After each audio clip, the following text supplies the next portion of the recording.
вообще сатпаңыздар. Ең арзан мелочный заттар болады ғой. Сондай зат ФБСпен сатпасаңыз, былайынша футболмен вообще сатпай ақ қойыңыздар. Невыгодно болып кетеді да. И қатты қымбат зат сатпау керек. Максимум 10 мыңнан асады. Максимум 10 мың болсын да. Одан артығына вообще сатпай ақ қойыңыздар. Көп анау студенттер болшы, 20 мыңның затын, 18 мыңның затын жіберіп алады да, ана товар жоғалу деген нәрсе қатты көп емес, негізі бар. Қазақстаннан жіберетін болсақ әсіресе ше, товар жоғалып кетуі мүмкін, сол кезде мені жеп қояды ғой аналаршы. Мен айттым басында, қымбат зат сатпа. Бұл рискованный жұмыс та. Майда бар зат, ертең бір товарын жоғалса, бір товарын жауып кетеді орнын. Сол үшін қатты қымбат зат сатқан дұрыс емес.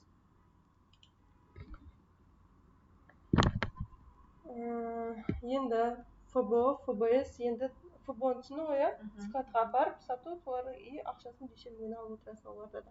Одан кейін ДБС деген нәрсе бар. ДБС дегені порталды қолданып өзі товар салады, заказ кесе, олар маркетплейспен жұмыс жасайды.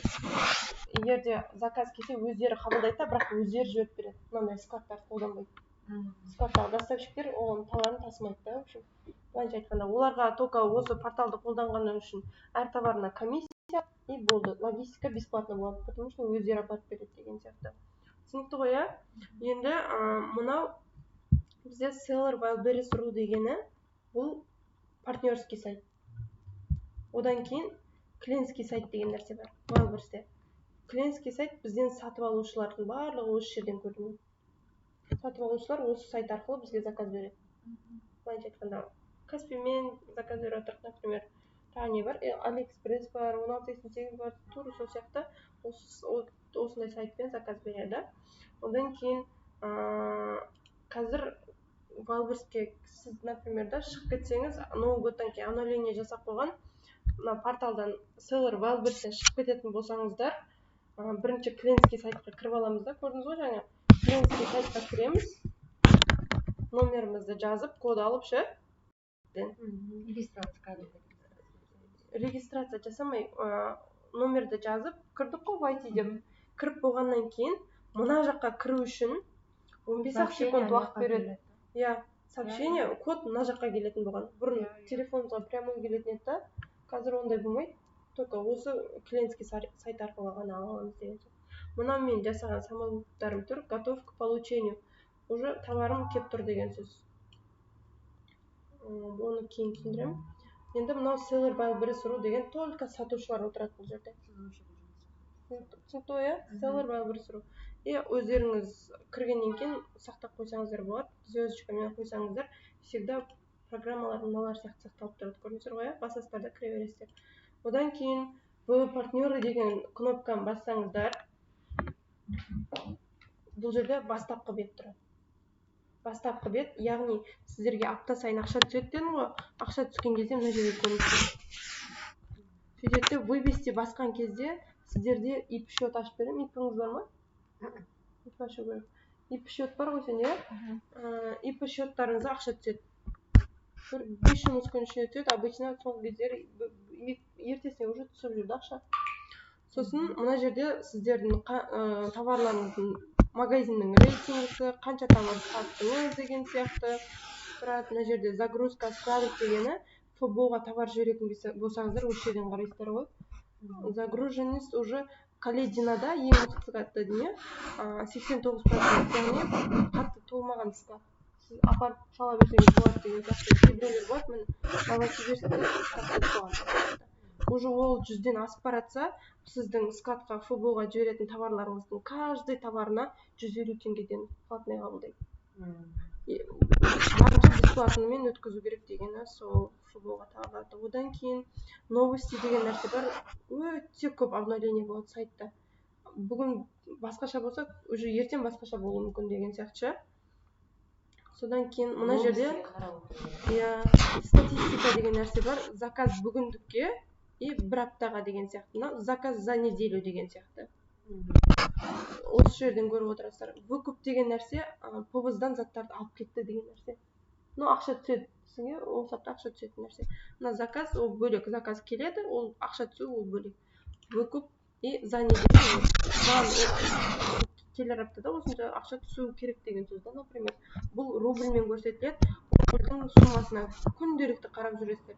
6-7 болып кетті қазір. Оның алдында 8 болған, оның алдында 7-3 болған деген сияқты сол рубльмен қарап жүреміз. Если рубль 8 кезінде қойылған товарлар 6-7-ге түсіп кететін болса рубль, значит сіздер товарларыңыздың барлығын ценасын көтеріп шығу керексіз деген сөз. А то ол түсіп кететін болса, қымбат кезінде қойылған, түсіп кететін болса, сіздерге пайда қалмай қалады товардан. Түсінікті ғой, иә? Одан кейін отзывтарға жауап беру міндетті. Отзывтар жауап берді, қазір көрсетемін. Отзывтарға да жауап бермесе, заказдарға да жауап бермесе, штраф келеді оғанда. Сосын, мысалы, какой-то бір жаман отзыв келді, иә, например, мынау. Осыларға жоқ, олай емес, былай деген сияқты жауап берсеңіз, кейінгі покупательге ол әсер етеді. Уже мына жаман отзыв жазыпты, ол значит не стоит деген сияқты алмай қою мүмкін да. Егер де дәл сіздікі ғана солай болып қалғанша, басқалардікі нормально деген сияқты жауап беретін болсаңыз, онда кейінгі покупательдер алуына әсер етеді деген сөз. Вопросыға тоже солай. Аналитиканы қазір көрсетемін. Енді поставканы потом көрсетемін. Финансовый отчет деген нәрсе бар. Ең астына түссеңіздер, финансовый отчет деген нәрсе бар да. Финансовый отчетта каждый аптада отчет шығады деді. Мысалы, бұл пятница 2 болса, екісі болса, кейінгі пятница, деп понедельник, 9 болады. Одан кейін 16 болады, одан кейін 23 болады деген сияқты. Әр аптада ақша түсіп отырады. Оны қазір түсіндірмей қоя тұрайын, иә. Одан кейін товары деген окно бар. Основном біз осы категория окнолармен жұмыс жасаймыз. Енді в партнерде новый бет, товары деген жерді басамыз. Товары деген жерде сіздің қойған товарларыңыздың бәрі мына жерде тұрады. Оны товар создать етуді отдельно көрсетемін. Одан кейін каждый, қазір корзина деген шығарсызды, новыйдан да. Каждый айдың 15-іне кейбір товарлар корзинаға лақтырады. Сол кезде восстановить етіп шығарып алмасаңыз, бір айдан кейін бе, 28 күннен кейін бе, полный удалить етіп кетеді товар. 28 күннен кейін. Корзина, ол маркеттегі сияқты қой. Қабылдамаса, иә? Өздерінің бір уақыты бар, короче. Каждый айдың 15-інде корзинаға түсіп отырады. Ол просто корзинаға товар түсетін болса, восстановить деген болады да. Соны қойып тез шығарып алсау керек бір кнопкамен. Потому что ол карточка ертең қайтадан сатқыңыз келетін болса, қайтадан создать етіп отыруға қаншама уақыт кетіп қалады, сондықтан восстановить етіп отыра салу керек. Черновик деген нәрсе, бұл жерде товар создать етесіз, бірақ ошибка болып қалады. Какой-то бір жерлерінде. Сонда черновикке түсіп қалады. Бұл жерде тұра берсе, ешқандай әсерінде тұра берсе де бола береді. Немесе дұрыстаймын десеңіздер, дұрыстап исправить деп, мына жерден ошибкасын оқып аламыз да. Значение характеристика количества в наборе должно быть числом. Количествода число болу керек деп тұр.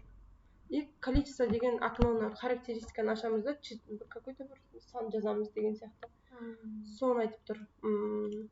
Одан кейін создать еткен товарларыңыз осы жерде тұрады. Новыйдан товар создать ету үшін добавить деп бөлек көрсетем.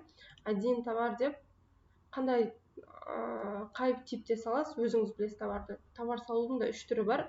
Артикулды копировать етіп алып кеп салуға да болады. Артикул дегені мына жақта какой-то бір товар тура сіздікіндей бір товар адам сатады. Соның данныйларын барын ұрлап алуға былайынша айтқан кезде. Например, осы адам X-сайт сатады екен, иә? Бірақтан плюсы минусын қазір айтамын. И осы адам 8.010 теңге сатады.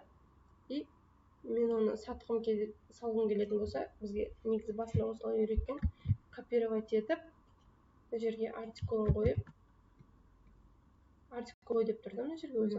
И осыны қоямыз. Сөйтеміз де, мына данныйдың бәрі толып тұр, көрдіңіздер ма? Бұл жерде толтыратын только объемы, комплектация вообще бермейді. Любой товарға комплектация деген нәрсені бермейді, бәрін өзіңіз жазуыңыз керек. Любой товардың ценасын, сайттан, осы новыйдан сізде код алуыңыз керек, сол кодты оны сайттан аласыздар. Бұл артикулмен толтыру. Артикулмен толтыру уақытыңды алмайды, жақсы да. Бір жағынан жаман. Ода, мысалы, жұмыс істеп тұрған карточкада, товарды карточка деп айтамыз. Жұмыс істеп тұрған карточка, бұл жерде какой-то бір туалетная вода деген сөз, например, ключевые слова болуы мүмкін. Туалетная вода деп іздеп табуы мүмкін да бұл товарды адамдар. Сол туалетная вода деген кезде сіздің товарыңыз емес, оның товары бірінші шыға береді да. Көшіріп алғанның бір жаманы ше. Бұл бір ме? Екінші, бұл товар ертең дәл осы продавец удалить тастауы мүмкін. Менде товар қалмады, болды уже сатпаймын деп ше. Сол кезде сіздің товарыңызға әсер етеді да. Сіздің товарыңыз нет наличия деп анау жоқ деп көріне береді да. Себебін көп адам білмейді да. Мына основной көшіріп алған адам оны удалить тастаған. Оған солай әсер етеді. Сондықтан артикулмен көшірмейміз. Хорошо? Мысалға дәл сол затты сататын болсақшы. Дәл сол затты сататын болсаң, артикулды вообще көшірмей, мына жерде екінші әдісі один товар деп қайтадан продолжить без фотографий деген басамыз уже. Артикулмен алмаймыз да уже. Міне артикул әкел деп тұр мына жерде. Артикулды вообще қолданбай ақ қойған дұрыс. Оны өзі береді ма сонда кейін болып жатса? Жоқ, артикул біреудің товарын көшірем деген сөз ғой. Продолжить без фотографий дегені уже бәрін өзім новыйдан создать етем деген сөз. Новыйдан создать етем дегенде бүйтіп не сатасыз, CC крем сатасыз, немесе туалетная вода сатасыз деген сияқты бәрін длина, ширина, высотасын жазамыз да. И біреудің товарының, мысалы, мынау товарды сатқым келеді, менде да, например, Samsung A71. Бірақтан да никогда мен Samsung деп жазуыма болмайды. Samsung немесе Apple деп жазатын болсам, основной компанияның өзі Валберт кіріп алғанда қазір. Сен товарыңды көрсе, не банға түсіріп тастайды, не болмаса логистиканы көп төлетеді, не болмаса сотқа берем деп шығады саған. Былайша айтқан кезде никогда товарын беретін. Әркім өзіне бір бренд создавать етіп алсын. Сіз мысалы магазиніңіздің атын басқаша ойлап табыңыз, мысалы Be Happy деп тұр ғой мен магазин аты. И любой товарыма брендіне Be Happy деп жазам. Всегда. Сонда маған ешкім тиісе алмайды, мен өзім основательмін деген сияқты. Сөйтіп бәрін өзіміз толтырамыз, сосын мына жаққа толтырып жатқан кезде де любой товардың характеристикасын ше бәрін қолмен бетіп теріп жазған дұрыс. Если сіз осының бәрін копировать етіп алып кеп басқа жақтан осы жерге вставить етесіз ғой, сол кезде ана боттар бар да арнайы. Боттар копировать вставить етілген нәрсені жұмыс істетпейді. Қолмен толтырған жақсы. Короче, өзің істеу керек қой бәрін. Иә. Описаниянда какой-то товар, мына товардың описаниясын мынадан аласыз, басқадан аласыз. Бір адамдікіне тура ұқсатып жазып қоймау керек. Оны да тексереді боттар. Бұрын ондай емес еді, көшіре беретін ек бұрын. Негізі бұрын сондай еді, бұрын ол кезде ешкім айтпағанда ол туралы ше. Мынаны алдық. Ең мықты адамдардың ключевые слова. Мынау на самом деле excite деген ол ключевые слова жазбасаң да не істеп кететін, тартып кететін товарда сатыла береді. Кім қояды, сатыла береді деген сияқты. На самом деле кейбір товарлар болады, ключевые слова, кім не товар, мына товарды не деп іздейді, соны жазу ғой былайша айтқан кезде. Сол ключевые слованы жазбай оларда продажа болуы өте қиын да. Мына товар өтірік толтырған, сонда да продажасы 300 товардан асып сатқан. Фб-да тұрған шығар бұл да? Фб емес, ФБ шығар, білмеймін, көру керек. Қолмен бәрін теріп жазып шығамыз, товарлардың барлығын описаниясын интернеттен аламыз. Мына жерден 2-3 адамнан көріп жазсаңыз да болады, қолмен жазу керек та, бірақ тура бір адамдың көшірмеу керек. Товарды көріп, соған қарап жазу керек. Сосын артикул деген жер бар. Артикул любой товар, мысалы, любой товардың категориясын жазып и номерлеп кетеміз. Сол оңай болады негізі. CC крем бана жерде. CC крем 1 деген сияқты. BB крем 1 деген сияқты. Бұл өзіңізге ғана көрінеді, өзіңізден басқа ешкімге көрінбейді. Просто өзіңізге нумерация жазу үшін ғой былайша айтқан кезде. Сосын цвет дейді. Цветі темный тон, светлый тон деген сияқты бөлінеді ғой. Соларды айтады мына жерде. Именно CC кремде слоновый кость или болмаса бежевый, светло-бежевый деген сияқты цветтер бар. Соны алып аламыз да светло-бежевый деген сияқты толтырамыз деген. міне одан кейін сгенерировать баркод деген кезде дәл осы сіздің товарыңызға сайттың өзі код береді. Сайттың өзі код береді и код келеді міне. И ценаны жазған кезде всегда екі есесіне жазып үйреніңіздер да. Бір товарды создать еттіңіз ғой, жазып алыңыз сразу. CC крем, мысалы ол өзі бағасы 5000 теңге тұрады, например, да. Оны мына жаққа создать етіп жатқан кезде 20000 теңге деп жазып кетемін. 20000 теңге деп жазамда, какой-то бір партнер деген приложениесі бар өзінің телефондағы. Сол телефон арқылы скидка қоямын. Уже мен 60-70% скидка қоямын. 70% барлық товарыңызда зато скидка деген нәрсе тұрады да. Скидка ол продажаның болуына жақсы көмектеседі. Сосын какой-то бір распродажа, акция болады или болмаса черный пятница деген сияқты болады, не болды, новогодний скидкалар болады да. Сол скидкалар болған кезде скидкаға қатысатын товарды Wildberries арнайы оқшаулап қояды. Соған арнайы скидканың ішіне автоматически кіріп кетеді скидкасы бар товарлар. Оны да үйретемін, қалай кіру керек екенін. Сосын 3-4 есе көбейтіп жазсам. Иә, мысалы 10 мыңға будущий мен сатам, бірақтан да 20 мың деп создать етемін, ертең рубльмен ғой бұл жерде. 20 мыңды рубльге айналдырып аласыздар. Рубльге айналдырып алып, жазып кетеміз, 5-6 сағаттан кейін скидка қоямыз. Но артық ештеңесі жоқ. Фотоны сәндеп қойған дұрыс Wildberriesке негізінде. Инфографика деген сол. Барлығы инфографика деп айтады.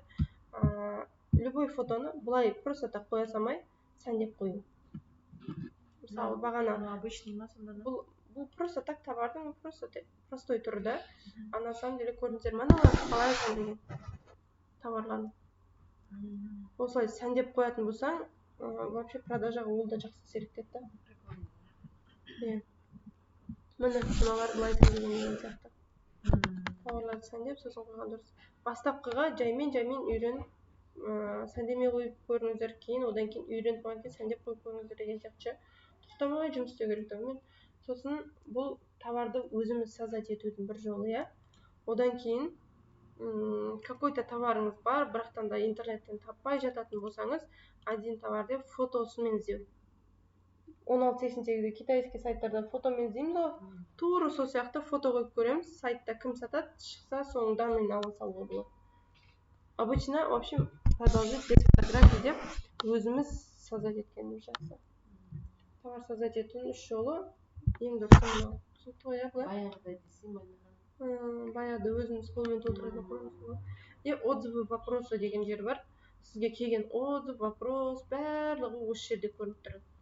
Жауап берілмеген отзывтар, жауап берілгеннен кейін ол архивке түседі. Вопросы да солай. Жауап берілмеген вопросы бар. Жауап берілгеннен кейін мына жерде ответ деп жауап береміз де, и ол архивке түседі деген сияқты. Бұларға да жауап беру міндетті.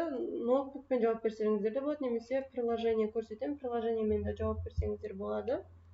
Одан кейін мои бренды деген жерде өздеріңіздің товарларыңызға қандай бренд қолдандыңыздар, сол тұрады. Міне мынандай брендтер алмағанда, әлі продажын алып тастаған, мен ағамның ипсі ғой. Бұрын өздері создать ете бергенде білмей жатып ше. Оригинал брендтер ғой мыналар. Сол брендтердің бәрін алып тастап, продажын полный алып тастаған қазір. Только өзінің магазинінің атын қойып қою керек брендке. Қолданған брендтер осы жерде тұрады, в общем. Одан кейін бұл жерден ештеңе де істемейміз. Содан соң проверка товара деген жер бар. Какой-то товарыңыз барды, заказ келді, жібердіңіз, одан кейін ол отказ жасайды. Отказ жасағаннан кейін ол отказ жасады екен деп сізге қайтып келмейді. Мысалы, мен мына жерден заказ бердім ба? Қазақстанға заказ бердім, иә? Мен отказ жасадым, примерге айтатырмын да. Отказ жасадым, отказ жасағаннан кейін ол барып Нұр-Сұлтан қаласының футболдағы складына барып тұрады. Ол жақта тұра беремін сөйтіп. Сөйтіп тұрады да, ол складқа барғаннан кейін тура футбол сияқты продажаға шығарады өздері. Сөйтеді де сатып жібереді. Сол сияқты Москваға товарымыз барады. Москваға товар заказ берген адамға жақын қандай склад бар, сол складқа барып тұрады. Тұрғаннан кейін олар продажаға шығарады. Шығарғаннан кейін, сатқаннан кейін ақшасын түсіреді. Когда брак болады товарыңыз, сол кезде өзіңізге қайтып келеді деген сияқты. Сосын енді Бар затты көріп салу керек екен. и анау киім кешек, бытовой техника, анау сатқандардың бар ғой, отказ болады да, сатылу өте қиын болады. Біз өзіміз командамызбен негізінде парфюм сатамыз, кухонный майда шүйде заттар сатамыз, косметика сатамыз, сосын аксессуар сатамыз. Наушникилер өте жақсы өтеді. Потому что олар отказ болғанның өзінде скатта көп тұрмайды, тез сатылып кете береді. Әсіресе парфюмдар ше, вообще көп тұрмайды. Барады, отказ болады, сатылады деген сияқты ше. Киімдер әсіресе көп тұрады, сол бытовойлар страшно көп тұрады. И мына жерде товары деген жерде проверка товара деген бар да. Проверка товараға кіріп, ертең товарыңыз брак болса, өздеріңізге возврат жасап алғыларыңыз келсе, обычно біз осы Шымкенттегі скатты таңдап қоятынбыз да. И бізге ол уже невыгодно. Товарды возврат жасасақ, Алматыға дейін келеді, Алматыдан кейін бері қарай всегда заттар жоғалып кетеді ше. Келу қиын болады. Скатта, может быть, ұрылар көп шығар білмеймін, бірақтан да жету қиын ғой. Сондықтан қазір осы мына жердегі заманда Фуфлименттің филиалы Москваның өзінде ашылған, Калединаның жанынан ше. И какой-то товарымыз брак болатын болса, возврат жасамыз келсе, город Котельники 2-де Москвадағы скатты қоямыз, Кубызына. Товарымыз возврат болса, осы Кубызға келеді да, и біз ана Фуфлименттегі балдарға айтамыз, мен товарымды алып кетші деп. Түсіндіңіздер ма? Сөйтіп олар барып алып кетеді де, скаттарын әкеп қояды өздеріне. Ары қарай оны сатуды көрсетемін. Главное, осы проверка товара деген жерде. Мысалы, брак болса қайтып келетін болса, сол балдар бері қарай бере ма саған? Брак болатын болса, возврат жаса жереді олар автоматически ше, скат. Брак товарды ұстамайды олар. Басқа біреуге сатамайды, потому что сөйтсе, қай ПВЗ тұр мына жерде көрсетіліп. Осы жерде, сосын клиентский сайтта. Мына жерде қандай ПВЗ тұр, сол ПВЗ-ға жібереді. Міне, Котельники 2, я. Осы жерде сөз. Жоқ, одан бері қарай өзіңе қалай не қойсың? Өзіңе алғызың келсе, например, онда мына жерге Байтұрсынова 81 или болмаса қай жерде скат бар, ПВЗ бар. Тугистен көруге болады, Валберс ПВЗ десе, любой жерде ПВЗ-ны көрсетеді. Сол адресі осы жерге енгізіп қою керек деген сөз. И мына жерге де соны енгізіп қою керек деген сөз. Негізі бұл жаққа алып келгеннен көрі сол жақтан алып сатып кетті. Балдарға қайтадан продажа заказ келсе, сол балдарға айтамыз, жіберіп берші заказын деп. Олар жіберіп бере салады. Сол үшін керек. Одан кейін поставки деген окно бар. Бұл товарға қатысты түсіндіге, мына видеоны создать етіп қойдым, жүргізіп жатырмын. Сол жерден тағы да қарап көресіздер. Сосын поставка деген окно бар. Поставка деген окнода, мына поставки деген жерде бұл ФБО-ға керек нәрсе. ФБО-ға, яғни, мысалы, осы уақытқа дейін 3 ПВЗ, 3 поставка создать етілген. Көрдіңіздер ғой? Бұл дегені 3 рет товарымды скатқа жібердім деген сөз. Мысалы, біріншісінде 207 товар, екіншісінде 80 товар, 27-сіне кіріп барғанда, например, 27-сіне енді кіріп барады, по-моему, кіріп көпті уже. Одан кейін 69 товар. 69 товар, мысалы, 26-сына создать етілді, 27-сіма кеше создать етілді на товар. Одан кейін 69 товар жіберем деп скаттан сұрап жатыр. Қай скаттан? Калединадан сұрап жатырмыз. 69 товар жіберсем бола ма? Сосын коэффициент приемки бағана қатты көп өседі ғой товар. Загруженность Каледина деген жерде ше. И бесплатно. Өзі анау докторларға да записке тұратын кезде ше, бірақтығы ғана запись ашады ғой. Пятница күні үлгеру керек деген сияқты ше. Бұл скатқа да сондай нәрсе да. Келе жатқан алдағы 10 күнге рұқсат ашып қояды. Соның ішінде қай күні бесплатно, соны таңдасаңыз, сол күні барса бесплатно болады деген сияқты. Сосын создать етіп болғаннан кейін запланировано болып тұрады да, одан кейін олар қарайды заявкаңызды ше, заявкаңызды қарайды, скатын қарайды, орын бар болса, онда отгрузка разрешена деп шығады. Одан кейін, когда сіздің товарыңыз кіреді, продажа отделына барады, сосын барып принято болады. Уже принято деген сөз, кіріп кетті скатқа деген сөз. и ішіне кіріп қараймыз. Бұрын сазат еткендеріне қарайық, ішіне кіріп қараймыз. Дата создания бұл жерде 27-сі болғанда, одан кейін 27-сіне ол создать еткен мен 14-не товар апарсам бола ма деп. Көрдіңіз ба? 80 товар деп көрсеткен, одан кейін 13-не қайтадан өзгерткен. 13-не жоқ, мен 16 күні апарам. Алдағы 10 күнге ашылды ғой, например. Оның 10 күнде бір күнге сіз уже орын алып қойсаңыз, басқа күнге ауыса берсеңіз болады бесплатно. Главное, бір күнне бесплатно орын алып қойсаңыз болды да. Сөйтетте, плановый дата басында 14-не делінген, бірақтан да ол 16-сына кіріп барды. Фактически дата дегені, когда товарыңыз кіреді, қабылдайды, содан кейін шығады. Сосын принято, количество товара деп тұрады, когда уже олар склад, сіздің товарыңызды өзі пиқылдатып, қабылдап біткеннен кейін осы жерде принято деп тұрады. Қанша уақытта жетеді ол жаққа? Ол жаққа 8-9-10 күнде жетіп жатыр.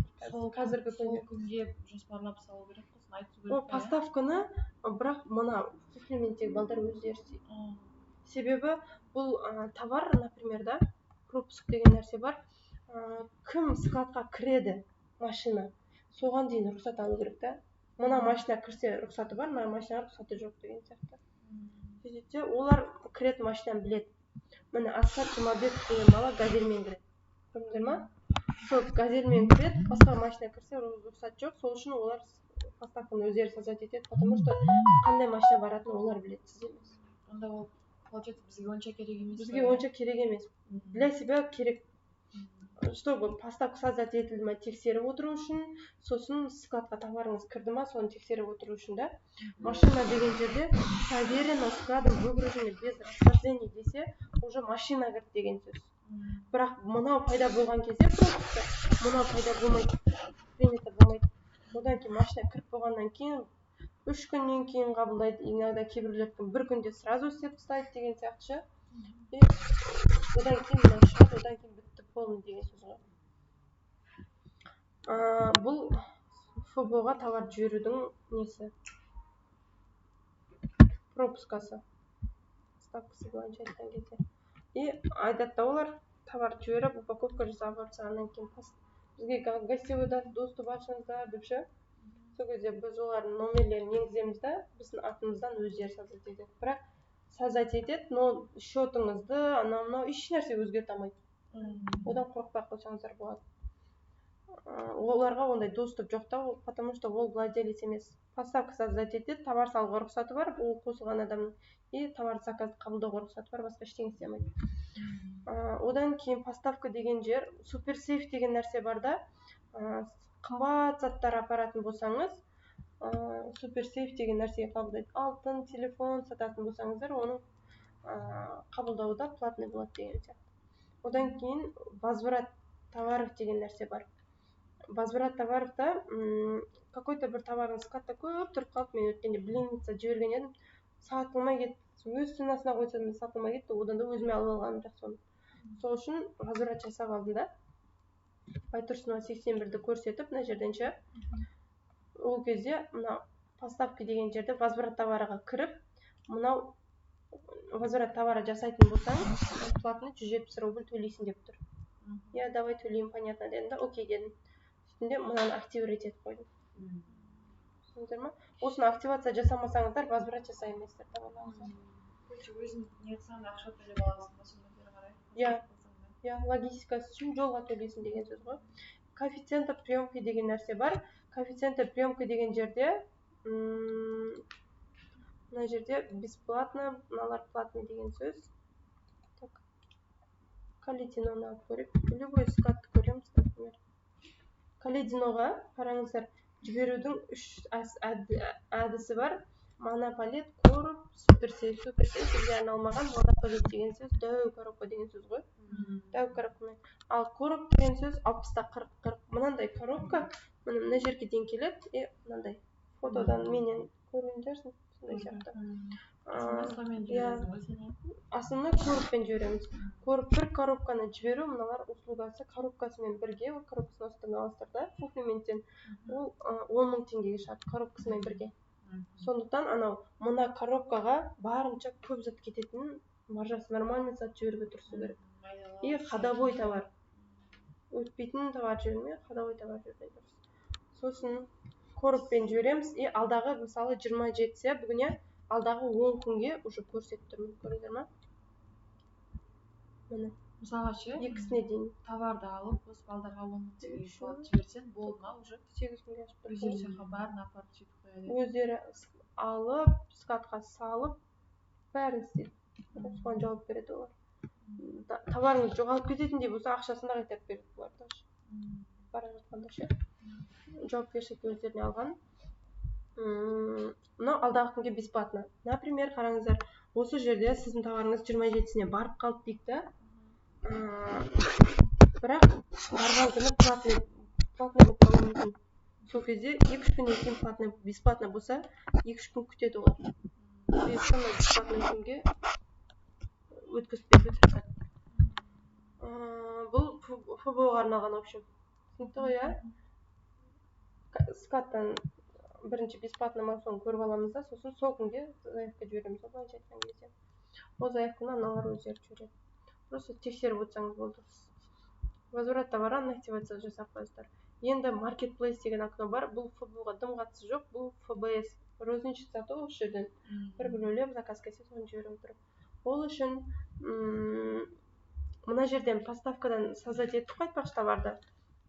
И товар продажаға өздері шығарады, сіз шығармайсыз. Сіз просто так неше штук қалды, неше штук келді, телефон арқылы қарап отырсаңыз. Сіз міндетіңіз қарап отыру болды. Басқа ештеңе істемейсіз ол кезде. Бір жақсысы сол да. Одан кейін ФБО жазып алыңыздар. Мынау ФБО деген нәрсе, ФБС деген нәрсе, fulfillment by seller деген сөз да. Покупатель, сатушы өзі алып, өзі жіберу керек деген сөз. Seller деген сөз ше. Ал ФБО деген сөз fulfillment by оператор деген сөз. Заказ келсе, оператор өзі істейді деген сөз ғой.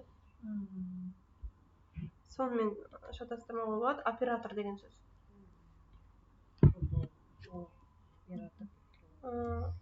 Иногда сұрайды адамдар, ФБО-мен істейсің ба, ФБС-пен ба деп. Сол кезде ФБС-пен де, ФБО-мен де деп, біліп спокойно айта бересіздер, былайша айтқан кезде. Енді оларға заказ, сіздің товарыңызға заказ келсе, өздерінің арнайы порталдары бар. Мына селлер емес, оператор, Wildberries.ru ма, сондай шығар, примерно. Сол порталмен заказ келеді, соны қабылдайды да жібереді, короче.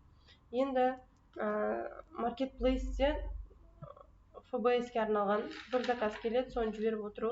Яғни бұл жерде бірінші мои складыға кіріп, әр адам өзіне склад создавать етіп қою керек. Сіз қай складтан товарыңызды жібересіз? Алматыдан жібересіз, немесе Астанадан жібересіз деген сияқты. Ертең возвратқа банау балдарға алдыртып алдық қой товарымызды. Сол кезде товарымызды ФБС-пен сатып жібереміз керек. Яғни Калединамен бір-біреулеп сатып жіберем деген сөз ғой. Айтқан кезде склад продавца деген нәрсе бар. Бұл жерде мен Калединанда қойып қойдым, например, и Нұр-Сұлтан қаласынан да жіберем заказымды, и Алматы 2-ден де жіберем. Алматы мен Астанадағы өзі склад бар. Екеу арқылы. И сіз товарыңызды, например, блокнот сатайын деп жатсыз да. Блокнотты Алматыдан да продажаға шығарасыз, Астанадан да продажаға шығарасыз. Екі складта да мен товарым бар деген сияқты ше. Екеуіне де создать етіп қоюға болады. Содан кейін Калединаны мен қосып қойған себебім, сол бір-екі товарым менде складта тұр, соны сатып жіберу үшін Каледина қосып қойдым деген сияқты ғой. Дәл осылай сіздерде добавить склад деп, и Алматыдан жіберетін болсаңыз, Алматы 2 деген сияқты жазып қойсыздар да. Сосын міне Алматы 2 деген склад создать еттім. И товарларымды осыған салып отырамын деген сөз. Алматы 2 деген склад создать еттім, сохранить етем. Уже бұл жерде сохранить етіліп тұр. Сіздерде ондай сохранить етілмесе, осы жерден склад қосыңыздар, Алматы қосыңыздар, Нұр-Сұлтан қосыңыздар, или Каледина қосыңыздар деген кезде осы жерден қосасыздар ғой. Одан кейін Ол біртіндеп сатып жіберу үшін да сонда. иә. Одан кейін управление остатками деген нәрсе бар. Мына жаққа товарды создать еттік қой, болды, бітті, создать етілді, иә. Етілгеннен кейін сайттың өзі код береді дедім, иә, бағана. Код берді. Сол кодпен кодты дайын товар создать етілгеннен кейін осы кодпен количествосын жазамыз. Менде дәл осы товардан осынша штук бар деп. Егер де сіздер остаткасын жазбайтын болсаңыздар, сайт продажаға шығармайды товарды. Менде осынша штук бар деп всегда көрсетіп отыру керек. Сіздер басында үйреніп отқаннан кейін любой товарды 10-20 штуктан асырмай қойыңыздар. Себебі ертең ценадан ошибка кетіп қалуларыңыз мүмкін ше. Цена мысалы 400 теңгелік затты 500 теңгеге қойып жүрсеңіздер, заказ тырлап келеді да минусқа кетіп қалуыңыз мүмкін. Сол үшін количествоны более аз қою керек. Управление остаткиға келеміз. Келгеннен кейін бізге осындай окно ашылады, дұрыс па? Ашылғаннан кейін мына жерде скачать шаблон, загрузить файл с остатками дейді. Скачать шаблон деп товарға код пен количество жазып аламыз да, сосын қайттан оны сайтқа алып келеміз. Ол былай. Скачать шаблон. Скачать шаблон деген кезде бізге осындай бір Excel файл береді. Бұл Excel файлды қайта скачать демей рабочий столға қойып қою керек негізінде. Например, қазір ашылсын.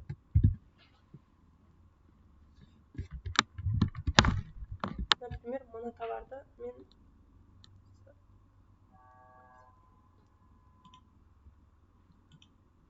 берсін. Бір товарды новыйдан создать еттік деп есептейік. Например, мына ременді, иә. Мына баркодын алып аламыз. Любой создать етесіз ғой, новый товар. Баркодын алып аласыз да, осындай Excel файл болады сізде. Сол жерде баркод жазып тұрыңыз, подсказка көрдіңіздер ма? Одан кейін мына жерде backspace деген кнопканы басып жібереміз, сонда код ішіне жазылады. Сыртына жазылып кетеді да, иногда ше. Қараңыздар. Екі түрін көрсетейін. Сыртына жазылып келеді да, иногда сонымен ана управление остаткиға енбей, продажаға шықпай, ошибка дей береді. Дәу болып тұрады.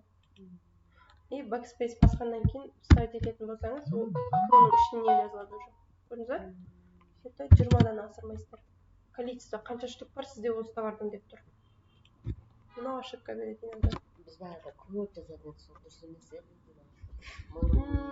Иә, минусқа тез кіріп кетесің да. И стоп 14 файлын аты көрдіңіздер ғой, иә? Сосын сіздер бұны рабочий столға сақтап қою үшін сохранить как деп рабочий столға штрих-код деп создать етіп қойыңыздар. Любой товар создать ететін кезде, ертең, например, бір товар ғой, иә? Өшіріп тастап, кейінгі товар, новый товар енгізетін кезде осын өшіріп тастап істей бересіздер ғой. И рабочий стол. Мені таңдадым.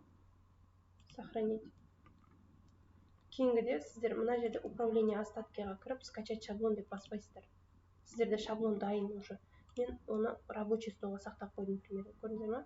И рабочий столға кіресіздер да, енді мен бұл товарды емес, басқа товарды енгізгім келеді. Сол кезде мынаны удалить етіп тастайсыздар да, новый товар сіздер. И товар өзінің товары болған кезде, ФБСке бір-біреулеп қояды ғой. Оптым қойсаңыздар да болады, 10 товар создать етіп, новыйдан 10 товардың баркодын жазып шықсаңыздар да болады. Мына backspace бірінші басып алып, кейін создавать етіп салу керек. Одан кейін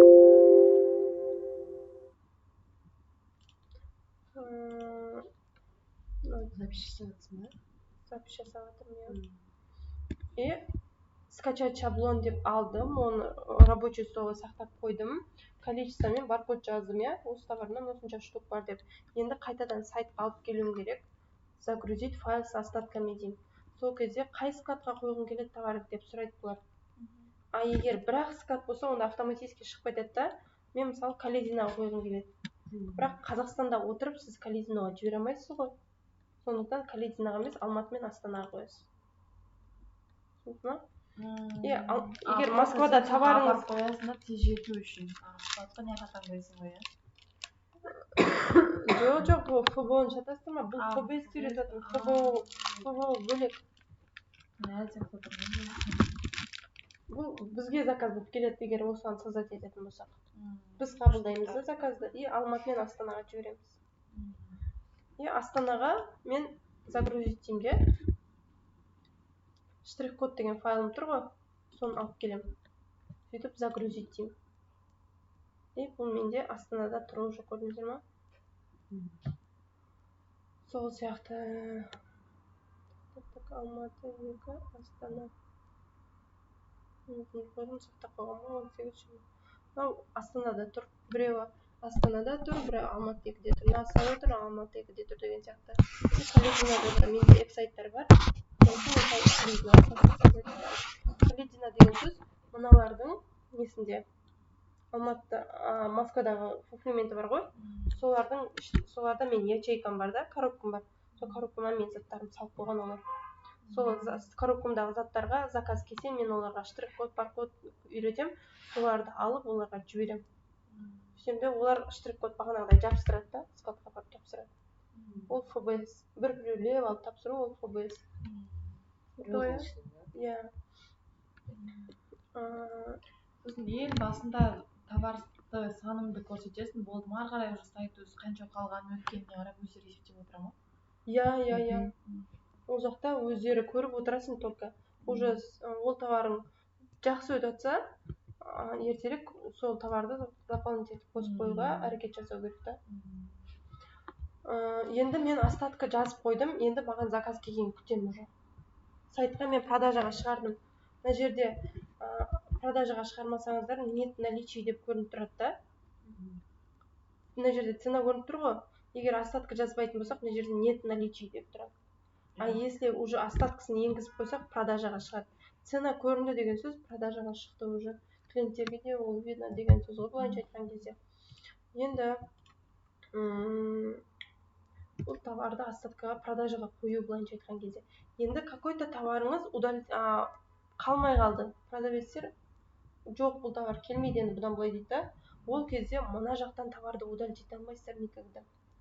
Ол кезде осы управление остаткиға келіп, мына товарды ценасын дұрыс қоймасаңыз да, бұдан былай сатқыңыз келмесе де, ол только управление остаткидан удалить етеміз. Ол кезде мынаның жанында удалить деген бар, көрдіңіздер ма? Какой-то товарды дұрыс ценасын қоймаған кезде пытырлап заказ келіп кетеді да. И үлгермейді анау ценаны көтеріп ше. Ценаны көтерген долго обновлять етіледі просто. Ал мына удалить еткен сразу продажаны өшіріп тастайды. Осы жерден өшіріп тастаймыз. Товарымыз постоянно қарап тұру керек қой. Негізі қарап отыру керек. Ұйқысырап отқанда ценамен шатасып кетпеу керек. Ценадан көп адам минусқа алып кетеді негізінде. Бір адам бар, мен оқы, Айгүл ханымда да болған ондай жағдай. Бір адам бар, оқы деген кезде оқымады да, самоучка болып өзі әр жерден бір оқыды. Сөйтті де ценаны дұрыс қоймай, бір күннің ішінде 6 миллион минусқа кіріп кеткен ғой. Сондықтан ұйқысырап цена қоймау керек вообще. Мысалға жазып товарының бағасын төмендетіп, заказ келе бере ма, сен количествосы біткенше, получается? Я иногда болады, количество 19, я, например, менде 19-ға заказ келеді уже, 19-ы бітіп болған кейін 0 болып қалады, дұрыс па? Сол кезде заказ тоқтап қалады. Бірақтан кейбір кезде сайтта ошибка болып жатыр да. Мына жерде хоть 0 болса да заказ келіп жатыр. Ол кезде тоже сен бере бересің минусқа? Жоқ, егер де нормальный ценамен келсе, это нормально, да? Түсініп тұрмын ғой, сен мысалы по-любому затың жоқ қой, сен қайтадан зат жібересің ғой, былайша айтқанда. 0 болып қалсаң да келе берсе, иә? Зат жіберу керек деген сөз, иә. Сол кейбір адамдар, менде бұл товар қалмады деп мен студенттерім 0-ге қойып жүр екен да. Не үшін 0-ге қойып жатсыңдар да? Егер мына жерден 0 болып қалатын болса, бүкіл магазинді артқа тарта береді. Одан да удалить етіп тастау керек. Сатқың келмей ма, удалить етіп тастау керек. В общем, сосын бір товарыңыз жақсы өтіп жатса, 20 количество қойдың ғой басында, 20 бітіп қалатын болса, заказ тоқтап қалатын болса, управление остатки тексеріп отыру керек. 0-ге келіп қалған жоқ па, мен товарым неге заказ тоқтап қалды деген сияқты. Менде болған ондай жағдайда. ФБС-те, иә? Иә, ФБС-те. Заказ жақсы келіп жүрді да, нечаянно тоқтап қалды да, тексерейінші десем 0 болып қалыпты да. Сөйтіп қайтадан количество қосып қойып, сохранить етіп қою керек. Мысалы, мынаны өзгертетін болсам, 19 деді жаңа 20 деп қоятын болсам, міне өз жанында птичка шығады. И осының птичкасын қойып қоямын. сонда сен заранее сол товарды бәрін примерно алып алу керек қой иә бір шетіне ФБСте андай да товар создать ете беру керек и заказ болмаса жай болып қалады бір товардың түріне қарап отырсаң отыра бересің ФБСте. А ФБОда нормально жіберіп қоятын болсаң бір 3 күн товарларыңа сама болып жатсаң ары қарай өзі алып кетеді да ол жақта вообще мына жақта создать етіп отыра беру керек магазинді көтеру үшін. Одан кейін бұл товарды ладно қойдық, продажаға шықтық. Одан кейін заказ келеді бізге, дұрыс па? ФБСке. И сборочный заданиеға келеміз. Одан кейін бұл жерде заказ болып келеді, мысалы бір товар, дұрыс па? Бұл заказ келгеннен кейін біз бұны алып бір келген заказға 4 документ шығару керек. Фулфилменттерге 4 документ жіберу керек. 4 документтің атын бірдей сақтау керек. Мысалы, блокнот 1, екінші документтің блокнот 2, блокнот 3, блокнот 4 деген сияқты. Чтобы ана кім фулфилменттегілер шатаспайтындай ше. А то сіз бардак қылып жіберетін болсаңыз, олар да шатасып кетеді деген сияқты ғой. Енді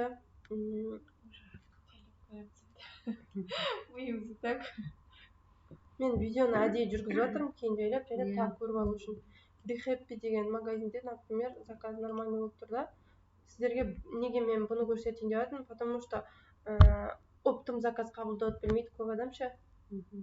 Сондықтан, например, мына товарым Калидинодан да заказ келеді, или болмаса неден де заказ келеді, Қазақстаннан да заказ келеді да, ол кезде заказдар бөлек қабылдау керек. Номер заданиеға птичка ұрып аламын да, мен только қазір Қазақстанның заказдарын қабылдағым келеді. Мынау Калидина деп тұрып көрініп тұрсыздар ма? Менде Калидинада осындай товар бар. Сондықтан оны бөлек қабылдаймын. Сөйтемде птичканы алып тастаймын. Сөйтемде Қазақстаннан басқалар бәрі Қазақстан ғой, Астана болып тұр, например. Сөйтемде осыны алып собрать поставку деген басам. Новый заказ қабылдайтын кезде. И создать. Астананың бағана Калидинаның заказы бөлек қабылдап, бөлек жіберем деген сөз.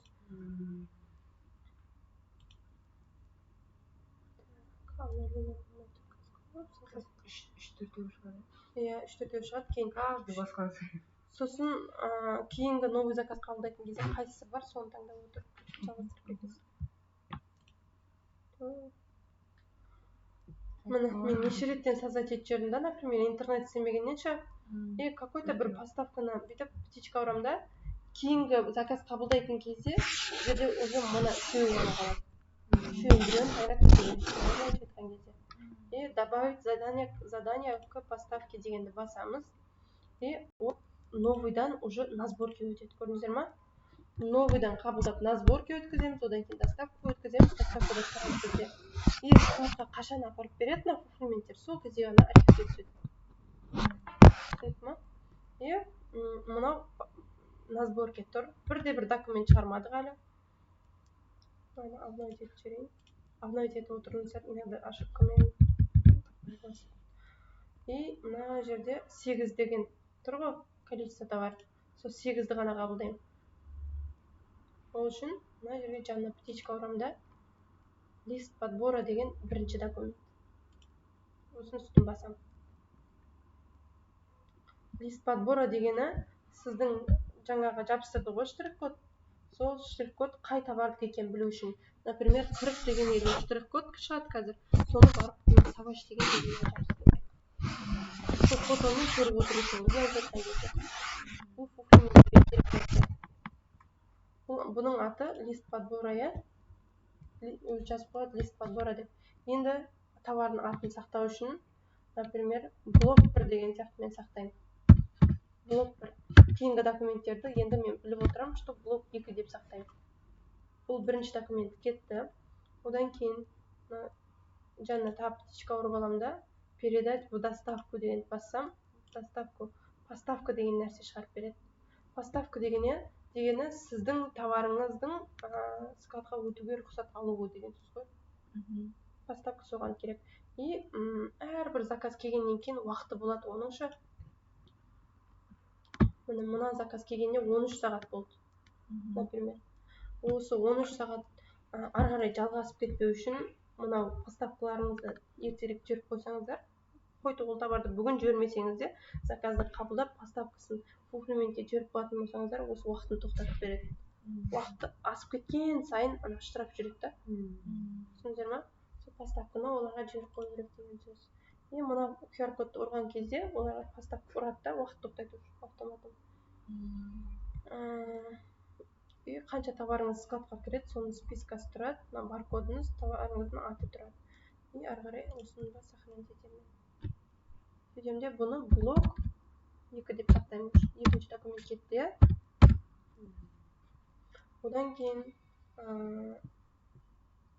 осыны аламыз да, мына жақта еді ол. И ол бағана передать в доставку деген кезде в доставкаға келіп түседі.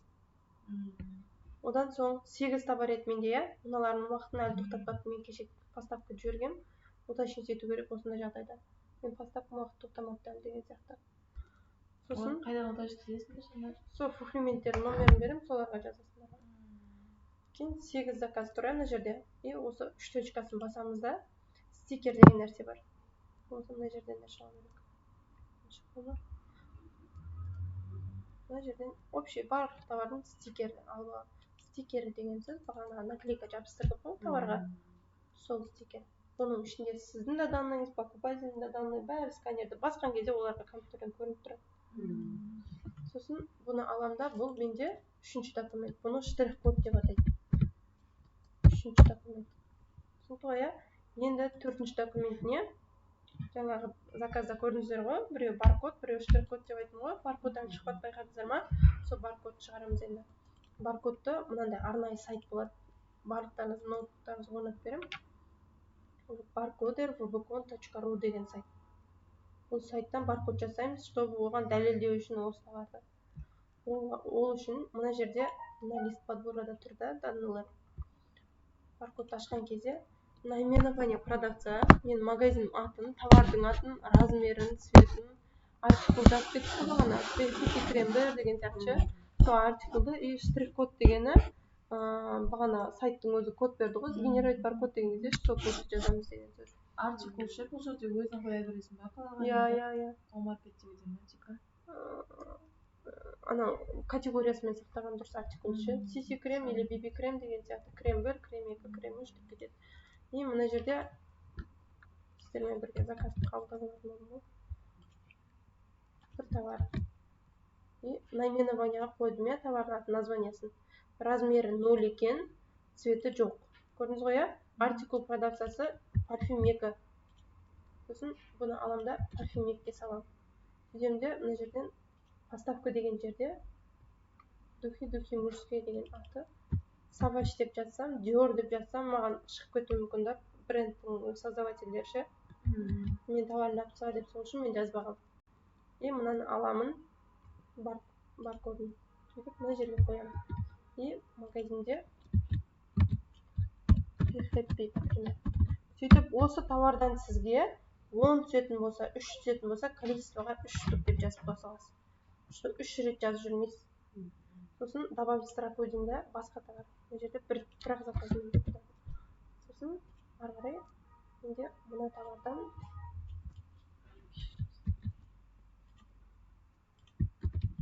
атын жазамыз, артикулын жазамыз.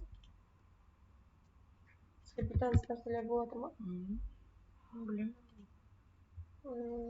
Сосын экстракт баркоды. И мынаны общий менде неше товар екен көргенім керек.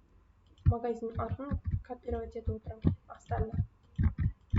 Барлық товардың размері, кроме ана аяқ киімдер болады, доптың размері болады.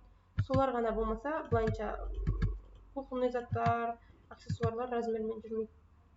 Сондықтан размерін қарап аласыздар ғой бір рет. И мынадан 3 заказ келіп тұр, дұрыс па? Товардың названиясын аламын да, уже количествоға 3 деп жазамын. Түсінікті, иә? Рақшы ол заттарды сен осыдан кейін барып жібересің ба оларға? Иә, қабылдап аламын да, и товарды іздеп уже мен оны қазындан алып келдім жаңа. Алып келіп, фулфилментке берсеңіз де болады, немесе мен өзім үйден упаковка жасаймын негізі. Сөйтіп фулфилментке апарып беремін да, ол уже упаковкасы емес, только апарып берген доставкасына ғана ақша төлейді. Сол кезде негізі қанша ақша үнемдеуге болады. Осы мынау жаңағыдай коробкасына 10 мың деген бар ғой, соған сияқты бересің ба, басқа? Жоқ, мысалы осы 8 ақ товарға мен 800 теңге беруім мүмкін. Ал если оларға упаковка жаса деп айтса, 300 теңгеден 8 товарға қанша штук болады? 2400 теңге. Уже байқалып тұр, сол сияқты. Мына товардан да менде 3 штук заказ екен. 4-ші документі осы, короче.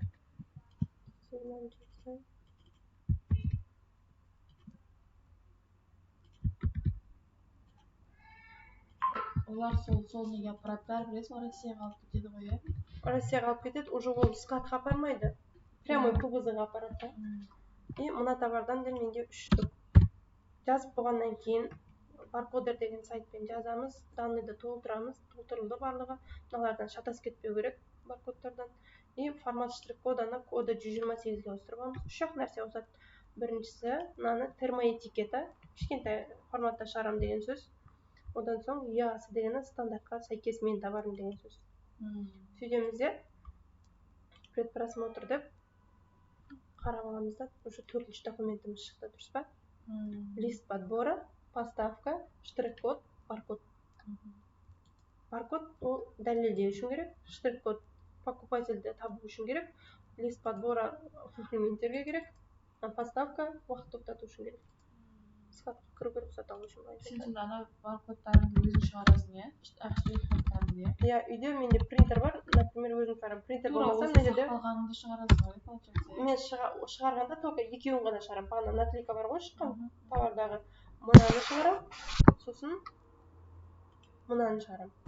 Короче, осы жасағаныңды мысалы өзі жапсыру керек қой, Бұл документті берсеңіз, фулфилментін өзі шығарады. Өзі упаковка жасайды, өзі шығарады. Склад қазір Қазпоштаның пакеті бар ғой, білесіздер ма? Наклейкамен бүйтіп жабыстыратыншы. Сол пакетпен қабылдайды заказдарды, сосын пупыркамен қабылдайды. Басқа ана коробкалармен қабылдайды. Түсінді ма? Жақында ғана обновление болды, солай жасалып кетті, короче. Енді жоқ, баяғыда кәдімгі мынандай коробкалармен апарып сала беретінбіз ғой. Ондайды қазір қабылдамайды. Заказды қабылдадық, бұл в доставке болып қалады. Олар енді когда уақытын тоқтатады, сол кезде сортируется деп жазылып тұрады. Жасылмен. Сортируется болмаса сіздер уточнить ете беріңіздер, қайта-қайта ше. Уақытын тоқтатып беріңізші деген сияқты. 4 документ шығарып оларға жібереміз, уақытын тоқтау керек. Олар мысалы бүгін алып кететін болса товарды, бүгін мен кешке тапсырамын.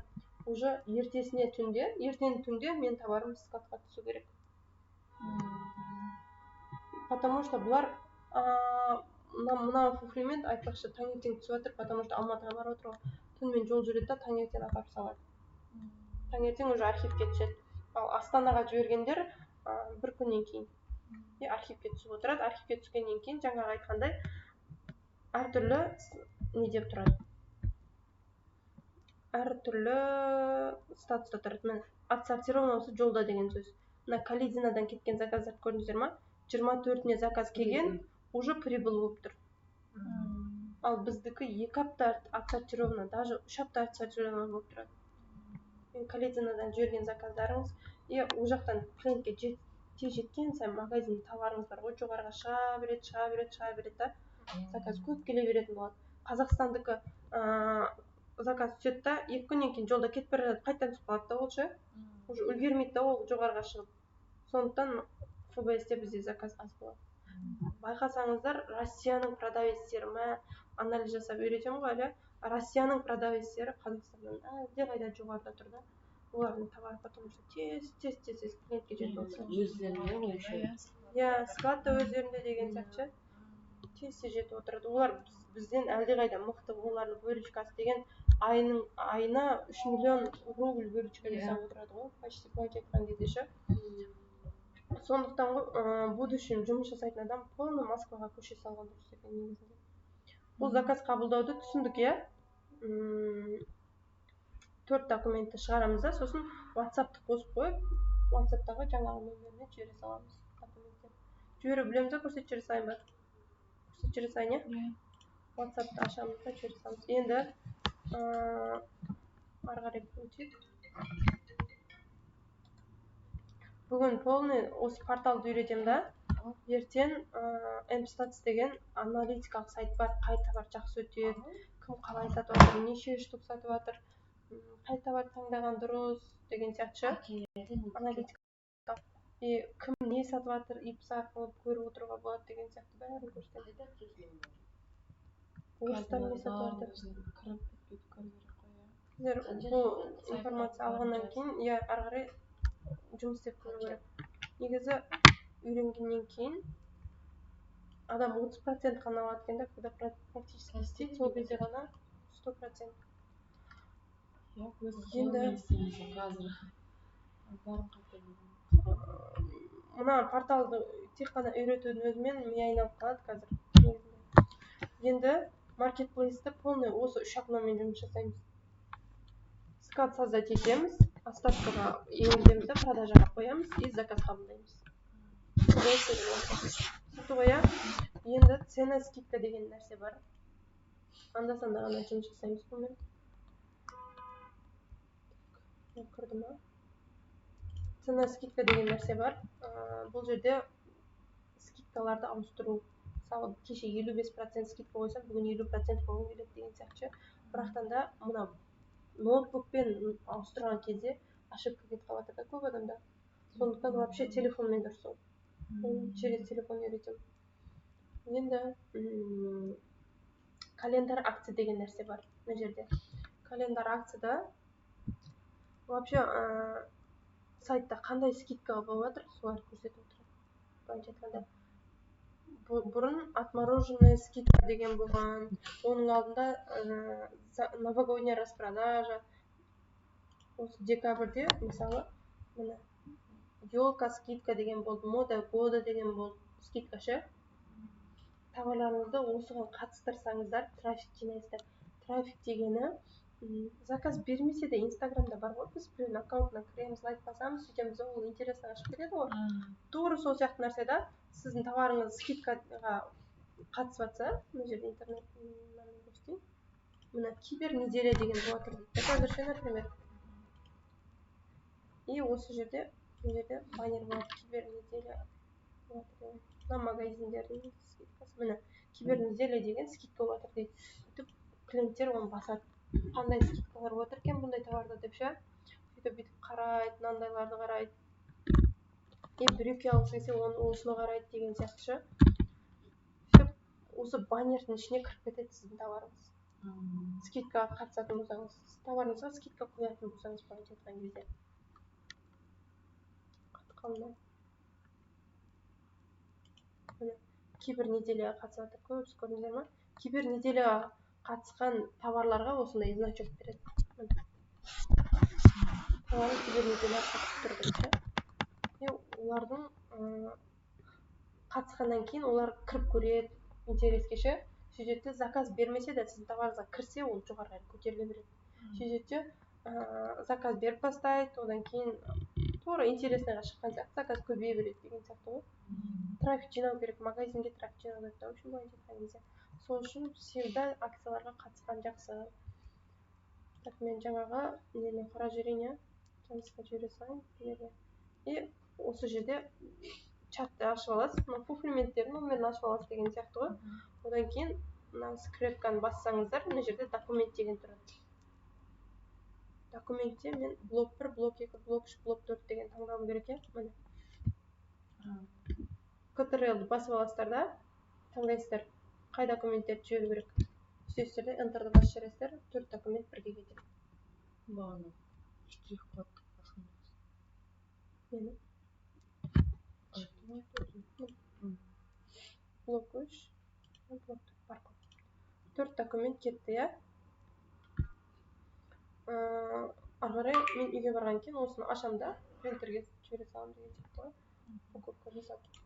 Одан соң акцияға қатысу енді мен үйрететін. Например, дәл бүгінгі акцияны қараймыз. Бүгін 27-сі бізде, 27-сі 01. 27-сі 01. бізде 3 акция болып отыр екен. Кибернеделя и кибернеделя комиссия минус 5% и чистим склад деген нәрсе ше. Чистим склад дегені уже қысқы товарларды тазалап жатырмыз жайлап деген сияқты, соған скидка береді да, солар киім сататындар көбінесе қатысады деген сөз. И осыған қатысу үшін бірінші осы басамын.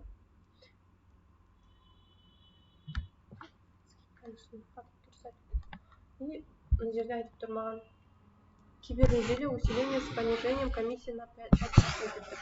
Бұл дегені әр товардың комиссиясы бөлек. Мына телефон сататын болсам 19% комиссия береді маған, дәптер сататын болсам 12% комиссия береді. Порталды қолданғаным үшін да. И айтып тұр маған, егер сен осы скидкаға қатысатын болсаң, біз саған 5% скидка жасап береміз. 5% скидка комиссияңды қысқартып береміз деп тұр. Маған 19 емес, уже 14 төлейсіз, маған 12 емес, уже 6% комиссия төлейсіз деген сөз. Қатыссаңыз өзіңізге плюс тұр былайша айтқан кезде ше. Иногда кейбір акциялар болады, егер сен қатыспасаң 10% комиссия қосып төлейсің. Зло акциялар дейді да оны.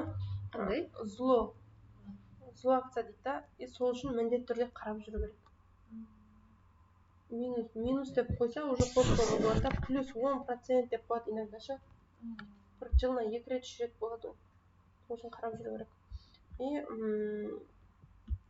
ары қарай мына жерде егер де сен қатыспасаң дейді, если вы не примите, не участвуете в данной акции дейді, комиссия останется неизменной. Сол комиссия күйінде қала береді дейді да. И сенің 2 товарың қатысып тұр уже дейді, 51 товарың қатысуға мүмкіндігі бар дейді. Мына кнопканы никогда баспаймыз. Добавить все товары в акции. Любой барлық товарыңызды алып акцияға жіберіп тастайтын болсаңыз, кейбіреулер не болып қалады ғой. Мысалы, үстіне 1000 теңге қойдым, сол ақ товарға маған үстіне қоспағанды даже ше. Оған акция қойып тастайтын болсам 1000 теңге қалмайды, мен минусқа кетемін ғой ары қарай. Сол үшін ол кнопканы басуға болмайды.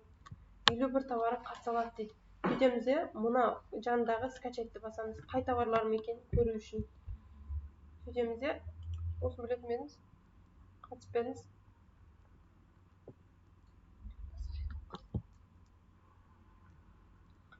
И мына жерде тұрады товарыңыздың аты, бренді, артикулдары. И біз бұл жерде қарайтынымыз бірінші. Қатты қиын емес. Мына бір товарға дейді да, мына товардың аты не екен білмеймін. BB крем екен, я? BB креміңіз дейді, қазір сізде 779 рубльге тұр екен. Соған маған 13% комиссия скидка қой деп жатыр да. Это жазып қойған, загружаемая скидка для участия акции деп ше. 13% скидка қой, сол кезде 677-ге сатсаң, сен кибернеделяға қатыса аласың дейді маған. И мен қараймын, 677 рубльге есептейсіздер уже. 677 рубльдің қанша теңге болады? 677 көбейтілген 6-та 7 болады рубль бүгін. Сөйтемізде 4500. Бұл бибитоналка өзі 1000 теңге тұрады. Оның логистиканы қайдан көру керек екенін көрсетемін. 400 теңге алады, комиссиясына 17% деп есептеймін. Сөйтемде тағы упаковкасына 200 теңге деп алады. Сол кезде маған пайда қала ма? Мынаған сатсам, пайда қалады екен, 2400 теңге. 1400 теңге. Жоқ, 2400 теңге қалады, потому что товардың ценасын қосып қойдым ғой. Опцион бар. 1000 теңге товардың ақшасы, доставкасы, комиссиясы, сонымен упаковкасына кетті, доставкасына кетті деумен, сонда 2400 теңге қалады. Маған уже пайда бар екен. Сөйтемде, сол товарды вы партнеры деген приложение тартып аласыздар. Вы партнеры дегенше, сөйтіп осы жерге кіресіздер. Телефоннан ба? Сөйтемізде, бұл жерден цена скидка деген жер болады. Неге кірген кезде ше. Сол жерде бибитоналканы тауып алуым керек. Сол бибитоналканы тауып алып, любой бір біреуін тауыптым дейді да, мына жерде. Биби крем көп менде. Сөйтіп, кремде маған 13% скидка беріп жатыр. И мына жерде кремде осыған цена скидка деген нәрсе бар да. Біреулер цена қойып жүреді, скидканың ценасы товарынша сөйтеді да 13 рубльге кетіп қалады ғой товарлар. Сонымен емес қойып қалады да. Цена дегенмен шатаспаңыздар, скидка дегенге кіресіздер да, и маған 13% қой деп тұр, например. Установи скидку дейміз, да дейміз. Сөйтеді да скидка қойып кетеді уже. Түсінді ма? И сәлден кейін осы товарым қатысуы мүмкін. Қай товар екенін точно білмеймін. Ол мына жерде артикул бар ғой. Сол артикул мына жерде жазылып тұрады. Мына 39 мынаған қой деп тұр екен. Ол жерде 39 деген. Бір бейбітаналка бар. Мынаған қой деп тұр ғой. 779-да тұр, көрдіңіздер ма? И осыған маған 13% қой деп тұр. Сен қайсыған қойып жібердің, мен галмаға қойып жібердім. Ештеңе қылмайды, ол бәрібір ценасы бірдей олардың. Сөйтіп, ФБО-ға жаңағы мына жерде көрсетші жасайыншы ашқаннан кейін. Товарымыз кеткеннен кейін, осы жерде остаток ФБС-те болса 0 болып тұрады да, складта болса онда 1 штук. Мына жерде мен сатқанмын, бірақ остаток 1 штук, потому что бұл отказ болған, и складта тұр 1 складта. Сол кезде 1 болып тұрады. Ең астына түсеміз. Бүкіл товарларыма салған. Бүкіл товарлар. Мына жерде менде ФБО-дағы товарыма жетпеді ғой деймін. 100 товар болып көрініп тұрады. 100 товар жүрсеңіз, болмаса 70 товар жүрсеңіз, мына жерде 70 болып көрініп тұрады. Сатылғаннан кейін ары қарай азайып отыра береді. Мына жерде мынада 2 штук қалды деген сөз. Мен бұны ФБО-ға жібергем, например, 40 штук. 2 штук қалды уже. Сатылып жатқан. Дәл осылай бақылап отыруға болады да. Қайтадан жіберсең болады, ФБО-ға. Қайтадан жіберсең болады. Негізі бір товарың жақсы сатылымға шығады ма, артын суытпай бітірмей тез толтырып отыру керек та. Кейбір кезде болады, қиналып кетесің, ананы сатуға ше, кейбір товарлар болады. Оларды кейінге де вообще жібермей қойғанбыз. Білетіне ғана екен, өзіңде білетін сияқтысың ғой сен. Сосын мынаны түсіндік қой, иә? Мысалы, мына товарға мен 15% қойып қойғам, 240 рубльге ше. Бұл маған 15 рубльің жетпейді дейді. Оны скидка қатысу үшін. Ол маған 26% қой деп жатыр да. Сол кезде 325 рубль деп екен, короче. Оны 26%-ке қойсаң 240 рубльге сатылады дейді. 240 рубльге сатсам, маған пайда жоқ. Сол үшін новая скидка деп, новая цена деп, мынаның ценасын бірінші көтеріп алу керек. Оның ценаны да көтеру, жаңағы жерде цена деп тұр ғой.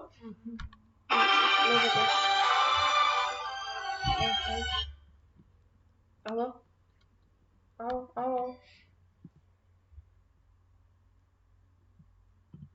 Документін кассаны екен жүрем, иә?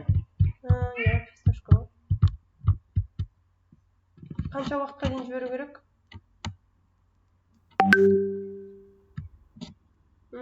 Жарайды ма? Анан заказдың штрих-кодын сұрап тұр.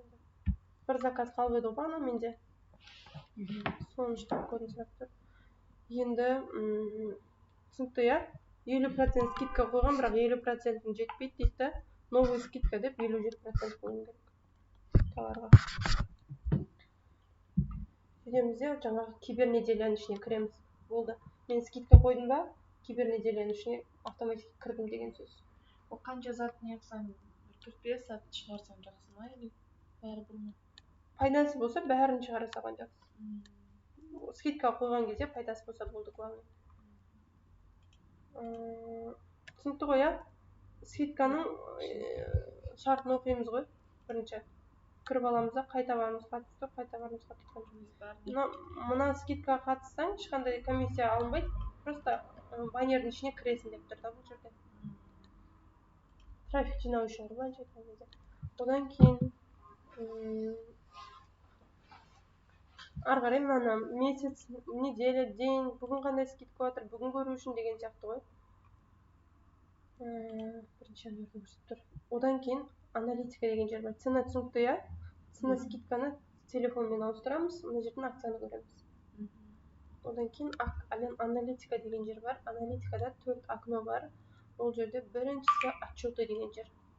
Отчетыда мына жерде қанша товарыңыз қаншалықты өтіп жатыр, соның статистикасын көру үшін көріп тұрсыздар, иә? Одан кейін мысалы айттым жаңа Samsung немесе Apple деген заттарды сіздер сататын болсаңыздар, Apple деген сөзді қолданғандарыңыз үшін брендті, олар сіздің товарыңызды сұрамай банға жіберіп мүмкін. Соны банға деген сөз продажадан олар алып сіздің рұқсатыңыз. И ол жетінші книгада забаненные товары көрдіңдер ма? И осы басамызда банға түскен товарларды көреміз. Наименование крем для лица, медипил деген сөзді қолданғаным үшін, холика деген сөздерді қолданғанның ішінде ше.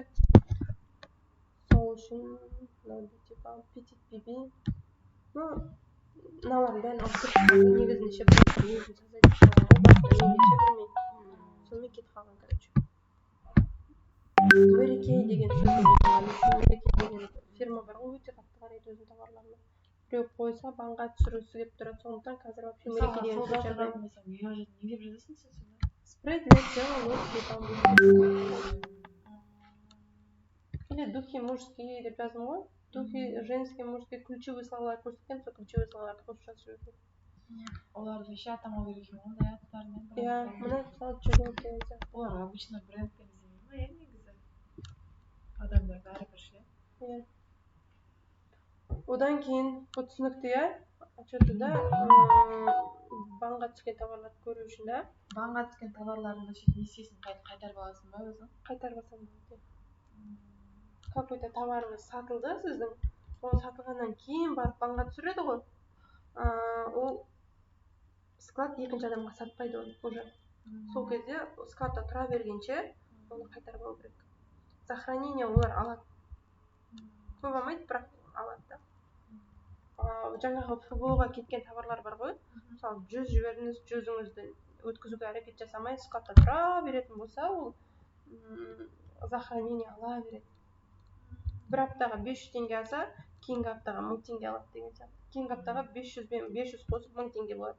Кейінгі аптаға 2000 теңге болады деген сияқты. Иә, сол үшін барғаннан кейін самовыкуп жасап саттырып тастау керек. Самовыкуп дегені сіз өзіңіз затыңызды өзіңіз сатып алу. Сіз алып кеттіңіз, бірақ сіз сатып аласыз. Клиент сайтқа кіріп отырып өзіңіз айта алмайсыз, бірақ жаныңызда адамдарға айтасыз деген сияқты. И жақын жердегі повозға жібереміз, ол повоздағы балдар барып алып кетеді. Өз-өзіңнен сатып алмайсың ба сонда еще? Жоқ, өз-өзіңнен сатып алсаң штраф келеді. Онда біреуге айттыреміз да. Сен екі не болған дұрыс па сонда, екі ішіне получается? Любой мысалы, үйдегі кім бар, соның атынан кәдімгі. Оған ипэш нәрсе керек. Ипэш керек емес. Міне, Каспи емес, даже мына Wildberries деген клиентский сайттан мынау. Мысалы, мен осы жерден клиентский сайттан студенттердің товарларын сатып жатырмын. Енді мынау готов к получению болып келіп тұр. Енді мен балдарға айтуым керек, мен товарымды алып кетші деп. Мен әлі айтқан жоқпын, потому что менің келетін товарларым бар да тағы да. Соларды келгенін күтіп, сосын барып бәрін алып кеткен жатсыздар. Сол иә? Бірақ ше сен сатып алғаннан ол жерден сен ақша төлеп сатып аласың ба сразу? Жоқ, мен анау кімге сатып алып маған самовык жасап беріңізші деп кім айтып жатыр мысалы? Сен айтып жатсың ба? Сен товардың ақшасын маған Каспимен салып жібересің. Ол ақша дүйсенбі күні алып кетсе бәрі түседі саған. Бұл жерде сен ұтылатын нәрсе доставка, логистика. Әр товарға 400 теңге алады. Соған ғана ұтыласың, басқаға ұтылмайсың деген сияқты. Ана бала повоздан алып кететініне менен әлі ақша сұрап жатқан жоқ. Кімнен қалай сұрайтынын білмеймін. Ол бірақ қатты көп сұрамайды. Алып кететін ол итаги күнде барып жатқан повозда болғанша. Сосын 11-ші ақыланы қолданамыз біз. 11-ші ақылада сіздің товарыңыз складқа апарғаннан кейін архивке түсті ғой. Түскеннен кейін осы жерде в пути болып көрініп тұрады. Сосын в пути болып көрініп тұрады да, какой-то біреу отказ жасайтын болса, какой-то бір складқа барып тұрады. И ол қайтадан басқа бір адамға сатады Wildberries'тің өзі ше. Складтағы товарды сіз сатпайсыз, оны өздері сатады. Сөйтсе ол қайтадан в пути болып келіп тұрады. Сол үшін мына жерде отказ покупателям деп статус ауысады ғой, жаңағы жерде.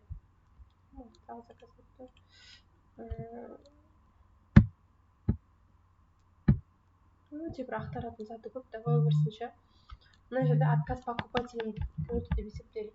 Біреу отказ беріп жүреді. Кейбіреулер жаман түсіп қалады сол нәрседен ше, отказ деген нәрседен. Сөйтіп паниковать етіп кетеді даже. отказ деген нәрседен қорықпау керек, оны сайт өзі сатып береді ары қарай. Прям сатылмай жатса, өз ценасына өзін сатып жүрген жақсы да. Прям сатылмай жатса, мына управление остатки деген жерден сол товарды удалить етіп тастап, телефонға кіріп, скидка қойып жіберу керек. Складтағы товар сатылуына көмектесу үшін. Тұра бергеннен пайда жоқ ол жерде ше. Нерде отказ болды ғой, отказ болып тұрады, тұрғаннан кейін оны склад басқа біреуге сатады ғой. Ол продано болып қайтадан өзгермейді. Отказ болып қалып кете салады. Оның сатылған, сатылмағанын отчетыға кіріп 11-ші окнодан тексереміз. Мына менің шартым екеуі отказ болып тұр. Біреуі Санкт-Петербургта қалып кеткен, біреуі Алексей деген складта тұр. Енді осы сатылатын болса, өтеуі өзгереді. Өте өзгереді. Бірақ ана жерден маған продано деп қайттан шықпайды. Енді сосын сіздер ФБО-ға товар жіберетін кезде Калединоға деп запрос жібереміз, бірақ Подольский аппарат. Екеуі жақын тұрған склад, оны қазір көрсетем. Подольскіге уже 80 товар жіберсеңіз 80 шығып дейді, оны бір складтан көрсете салыңыз. Кімде бар еді? Жаңа айттым ғой, мысалы сол складтарға жібергеннен кейін максимум ақшасын төлесең негізі бір уақыт бар ма, сонша уақыт тұру керек деген сияқты. Тұра береді, бірақ ақша алу тұра береді. Мына қыз жіберген товарын 11-ші окносынан, например, мына Дуфидан 50, мынадан 50 жіберді. Мынадан самовыкуп жасамай-ақ қалды. Мынау самовыкуп жасадық екі реттен. Содан кейін жүрді. Мына товары самовыкуп жасаса да жүру қиын болып жатыр. 38 қалды, хотя. Енді бұл жүрмеген кезде ол самовыкуп жасамады негізі. Жаса десем жасамай жүрді өзі. Не товар еді ол? Сибірі ғой. Осы самовыкуп жасайтын болса, көте болып өзгере береді. Скат 37 қалады, 36 қалады. Уже қалған товардың ішінен басқа. Түсінді, я? Мына чисто футболмен жұмыс жасайды, в принципе, вообще істемейді бұл. Түсінді, я бұлар? Одан кейін, что продавать на вайл отчеты деген жерде осы екі окно ғой, біз жұмыс істейтін көбінесе ше. Одан кейін, что продавать на вайлберс деген жерде дефицит товарларды предлагать етеді олар. На самом деле біз статистикалық, аналитикалық сайт бар. Қай товар жақсы өтіп жатыр, сол жақсы өтіп жатқан сайт товар сатады. Россияны өзі сатады ғой. Вайлберспен хлебті сатады деген олар. Біз шай сатамыз ғой. Біреу зоочистка сатып жатыр ғой. Мақұл ғой, зоочистка сатып хлеб дейді, нан. Оны өздері сатады сондықтан. Бізден барам дегенше көгеріп қалды. Алмайды ғой бізден оны. Алмайды. Сосын комиссия на тарифы и услуги дейді. Бұл жерден бағана айтып отырмын ғой, әр товарға комиссия бөлек, логистика бөлек деп ше. Сол нәрсе. Мына жерде комиссия деген нәрсе бар. Әр товардың өзінің категориясы болады. Мысалы, туалетная вода сатайын деп жатырмыз да. Тыңдай салайын. Туалетная вода сатайын деп жатырмын. Жұмыс істеудің 3 системасы бар дедім. ФБО, ФБС, ДБС деген нәрсе. Мынау склад ВБ дегені ФБО, складтан сататын деген сөз. Егер сіз складтан сататын болсаңыз, 17% комиссия төлейсіз мына товарға, туалетная водаға. Егер сіз осы жақтан сататын болсаңыз, ол 16% төлейсіз. ФБС-тен ба? Ал ДБС-тер порталды қолданған үшін олар 16% төлейді. ФБО көп екен де. Себебі неге көп? Потому что оларда операторлар жұмыс істейді. Енді бәрібір выгодно болып тұр ғой сол. Негізінен де. Выгодно. Мыңғырық товар жібермесе, мен студенттерім мыңғырық товар жіберіп тастағанда, лучше бір товар жіберген жақсы. Бір товар жіберіп, соны бір түрлі товар ма? Бір-ақ товар, бір түрлі товар жіберіп, әртүрлі емес. Соны жіберіп, соны лучше жүргізе берген жақсы ғой. Ол товар тез жетеді ана жерде клиентке. Топқа шығады, соны көтеріп аласыз да, до конца артынан ұра бересіз да. Ол үшін бәрібір зерттеу керек сияқты ғой, смотря не жіберуге зерттегенде бізді зерттедік, наушниктер өтті, адаптерлер ше. Айфондар қазір только шнурмен келетін болыпты ғой. Иә. Сол үшін адаптер алатын ғой. Адаптерлерді өтті, киім кешек, шарп, аяқ киім, бас киім, носки сатты да. Бірақтан бәрі бір косметика, туалетная вода, сол сияқты қатты өтетін товар жоқ қой. Енді олар тез бітіп қалады да, айналып келе беретін шығар.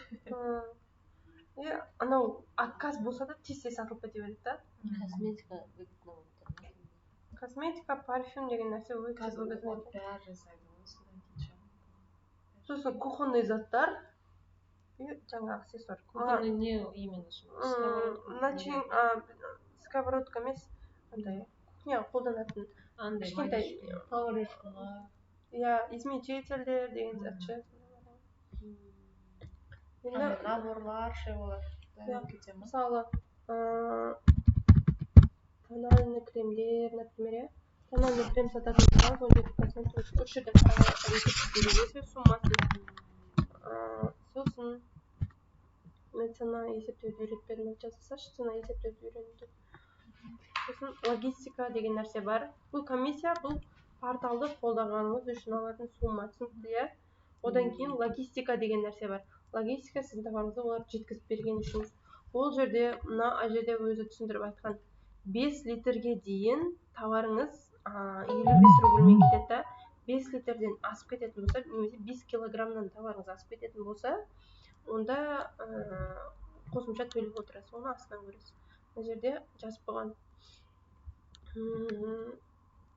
Каледина, Казанина, ең мықты склад болған үшін 80 рубль қымбат қойып қойғанда, ана самом деле кейбір складтарда 20-32 рубль.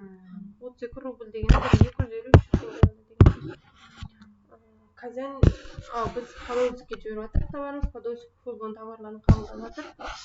Ол жерде уже 80 рубль төлейсіз деген сөз. 5 килограмм емес, товарыңыз уже 6 килограмм болатын болса, сіз тағы да 8 рубль қосып отырасыз. Онда 80 рубль, 80 рубль. Мысалға ше, сен мысалға айтшы, кеше мысалы бір коробка товар жібердің, иә? Қанша болды, қанша төледің деген сияқты? Түсінбедім. Бір коробка товар жібердің ғой, мысалға деймін, да? Примерно қанша килограмм шықты, қанша төледің? Бір коробкада 22 килодан асып кетпеу керек. Бір коробкадағы товарыңыз, мен на самом деле мынандай коробкада 70 эксайт жібердім, ол жартысында қап кетті да. Жарты бос орын қап кетті негізінде. Потому что ана ауыр да, бірақ маржа бар да ол жерде. Сондықтан мен аз жібердім. 21 килодан асып кетпесін дегендіктен мен 70 штук жібердім. На самом деле көтере алатын болсаңыз емес, олар қабылдамайды по-любому ше. Жеңіл зат болса толтырып тастасаң да болады. Толтырып тастасаң да болады. Значит, сол үшін бағаның бәрін тексеріп қою керек екен ғой, иә? Сайттың өзінің проценті. Кейбір адамдар болды, футболға товар жіберді да, олар чайник сатты ғой. Мынандай бір коробканың өзін 9000 теңгеге алып жатыр, ол коробкасымен 10 000 теңге, дұрыс па? Ол кезде даже 20 000 еді ол, қазір 10 000-ға түсті қазір. Басқа логистика компаниямен сөйлесіп ше, чайник сатты, бір коробкаға 18 ақша кетті да. Сөйтті де, анау 9 коробка жіберді. Сөйтті де, 9 коробкаға 90 000 расход кетті. Оның инфографикасын жасатты басқа біреуге, оның селосын жасатты. В общем, расходы 150 000 болған ғой ана кісінің. Ал чайниктің өзі қанша болған ең? 125 000 болған. Товарынан расходы көп болып тұр да. Көрдіңіз ба? Сөйтті де, ана чайникті сайтта 3500-ден сатып атса, ол 6500-ден сатты да, қиналып. Барды, өткен жоқ, тұрды, 2 рет, 4 рет па, 5 рет па самовывоз жасатты товарына. Содан кейін жүрді ғой ары қарай. Сондықтан барынша сыйымдылығы жоғары товар жіберу керек ол жаққа. Сосын товарыңызды есептеп жатқан кезде возвратпен қосып есептеу керек. Например, сіздің товарыңызды алды, біреу возврат жасап, тағы екінші адамға сатады ғой. Екінші адамға сатқаны үшін 33 рубль алады сізден. За возвратпен 33 рубль 250 теңге ма? 33-ті көбейтесің 6-7-ге. сөйтіп 33 рубльді есептегенде қосып есептеп отыруымыз керек. Егер де возврат жасамай прямой алатын болса, 33 рубль саған қалады деген сөз. Өзі 17%-ті бір не қылады екенбіз мысалы, иә? Енді ценаны есептеуді үйретіп жасайын, иә, осы жерден, иә? ФБО-нікі бөлек, негізі ФБС-кі бөлек. Бірінші ФБС көрсетіп жасайын, одан кейін ФБО-ны көрсетем, иә? ФБС цена есептеу. Енді Excite, например, 2000 теңге тұрады. Духи ғой, жаңағы мен көрсеткен көк духи ғой. И осыдан кейін бұл себестоимость, өзінің бағасы деген сөз. Одан кейін мен үстінен 2000 теңге көргім келеді. Ол пайдасы дұрыс па? Одан кейін плюс логистикасына бұл жерде мынау ФБО-ға арналғанда, егер де сіздер ФБС-пен сататын болсаңыздар, Москваның ФБС болсын, осы жақтың ФБС болсын, 55 рубль. Төлейсіздер. 55 рубльді көбейтенді 6-7-ге. 369. Міне 369, 380 деп есептей берейін, иә? 380 бұл логистика. Жеткізіп берген үшін. Одан кейін плюс 33 рубль қосам, возврат жасап, басқа адамға сататын болса, 222 ма? 250 деп есептей берейін. Мен сондай алады. Возврат. Плюс одан кейін ең соңында сайттың скидкасы болады. Иногда постоянно покупатель деген нәрсе бар да. Скидка, постоянно покупатель, СПП деген нәрсе бар. Кейбір товарларыңызға скидка қойып жіберуі мүмкін. Иногда қояды, иногда қоймайды. Қосып жүре берген дұрыс негізінде. Егер де мұна возврат жасамайтын болса, скидка жасамайтын болса, бұл ақша сізге қалады. 10%. Бұл несі? Цена постоянно покупатель. Скидка. Сынтоя. Плюс, одан кейін ең соңында барып, жаңағы комиссияны қосамыз. Бұл туалетная вода жаңағы ФБС-пен 16% еді, 16 емес, всегда 18% деп есептейміз. Неге екенін қазір түсіндірем. Енді жан сосын қосшы 4000 плюс 630 плюс 28%. 4630-ның 28% ма? Плюс 28%. Шырамай не сұрасы? Көбейтіп жүзге бөліп шыққанысың ба? 28% десе бірден шығады. 5926-ға сатуым керек деген сөзім дұрыс па? 5926. Бұл теңгемен, иә? Одан кейін рубльмен жазамыз сайтқа. Сол кезде 5926-ны 6-7-ге бөлеміз. Бөлеміз 6-7-ге. 5926 Сол кезде мен 884 рубльге сатуым керек деген сөз. 885 деп примерно. 885 рубльге сатуым керек деген сөз. Чтобы мынаны көру үшін. Если мыналарды есептемейтін болсақ, бәрін надан алады да өзімізге пайда қылмай қалады. Сөйтіп, енді рубльмен шықты, иә? Бірінші жазып отқан кезде 2350 деген сияқты рубль жазып жүру керек. Сосын 2350 рубль жазғаннан кейін минус 2350 рубль жазғаннан кейін минус жасап көрем, уже 50% жасап көрем, маған көп кетеді. Одан кейін минус 60% жасап көресіз. 940, ол да көп кетеді. 65% жасап көресіз. Примерно кеп тұр, иә? 65 емес. 3 ба, 62 ма? Иә, сондай. Қазір мына рекламасы ма? Оны қалай кететін? 62-63. 62 сонда, мына примерно кеп тұр. Сол кезде, мына ценаны рубль деп жазып кетемін ғой, товар создать етіп отқан кезде жазып аламыз Excite деп ше. Excite деп жазып аламыз. мен ол эксайтқа осындай рубль қойып кеттім и сразу калькулятормен есептейсіз қанша процентный скидка қоюым керек. Мына жаңағы веб партнеры деген приложениеға создать еткен товар 5-6 сағаттан кейін шығады да. Сосын оған скидка қою керек. Сол кезде мен 62% скидка жасаймын. Сол кезде примерно осы сумма келеді деген сөз. Түсінікті ғой, иә? 62% осыған мен скидка қоямын деген сөз. Ол скидка қойсаң саған не қалады? Сонда ананың бәрін нелерді ұстап қоймай бәрібір. Скидка қойғанда мынаған келеді ғой. Мен мынаған келтіріп жатырмын ғой, мынаған емес. Маған қалады ғой, мынаны көбейткен кезде 2000 теңге қалады. Бұл мыналарды алып тастаған кезде, на самом деле, мына ценаға сататын болса, маған нормально қалады. Оны сосын көрсетемін. Енді ФБО-ны есептеу, иә? Бұл ФБС-ке арналған. ФБО-ны есептеген кезде, сіз 2000 теңгеден, например, 70 товар алдыңыз деп есептелік. Сол кезде 140 мың бола ма? 140 мың болады. Одан кейін ары қарай шығындарды есептейміз. Коробкамен жіберуіне 10 мың теңге. Коробка, доставка 10 мың. Сосын упаковка жасауға сізге қандай шығын кетеді? Пупырка пакет алу керек сыртына. Пупыркамен баркодты өздері упаковка жасап береміз дейді. Иногда нейді кеше ФБО-ға. Бірақ каждый товарға 150-200 теңге алады да. Сіз 150-200 теңге 70 товарға көбейтсеңіз, қанша ақша шығынға кетіп қаласыз. Бұларға жасататын болсаңыз. Сондықтан әр адам оны ФБО-ға упаковканы өзі жасау керек та. Сосын пупыркамен доставкаға, пупыркамен баркодқа, иә? Баркодқа қанша кетуі мүмкін?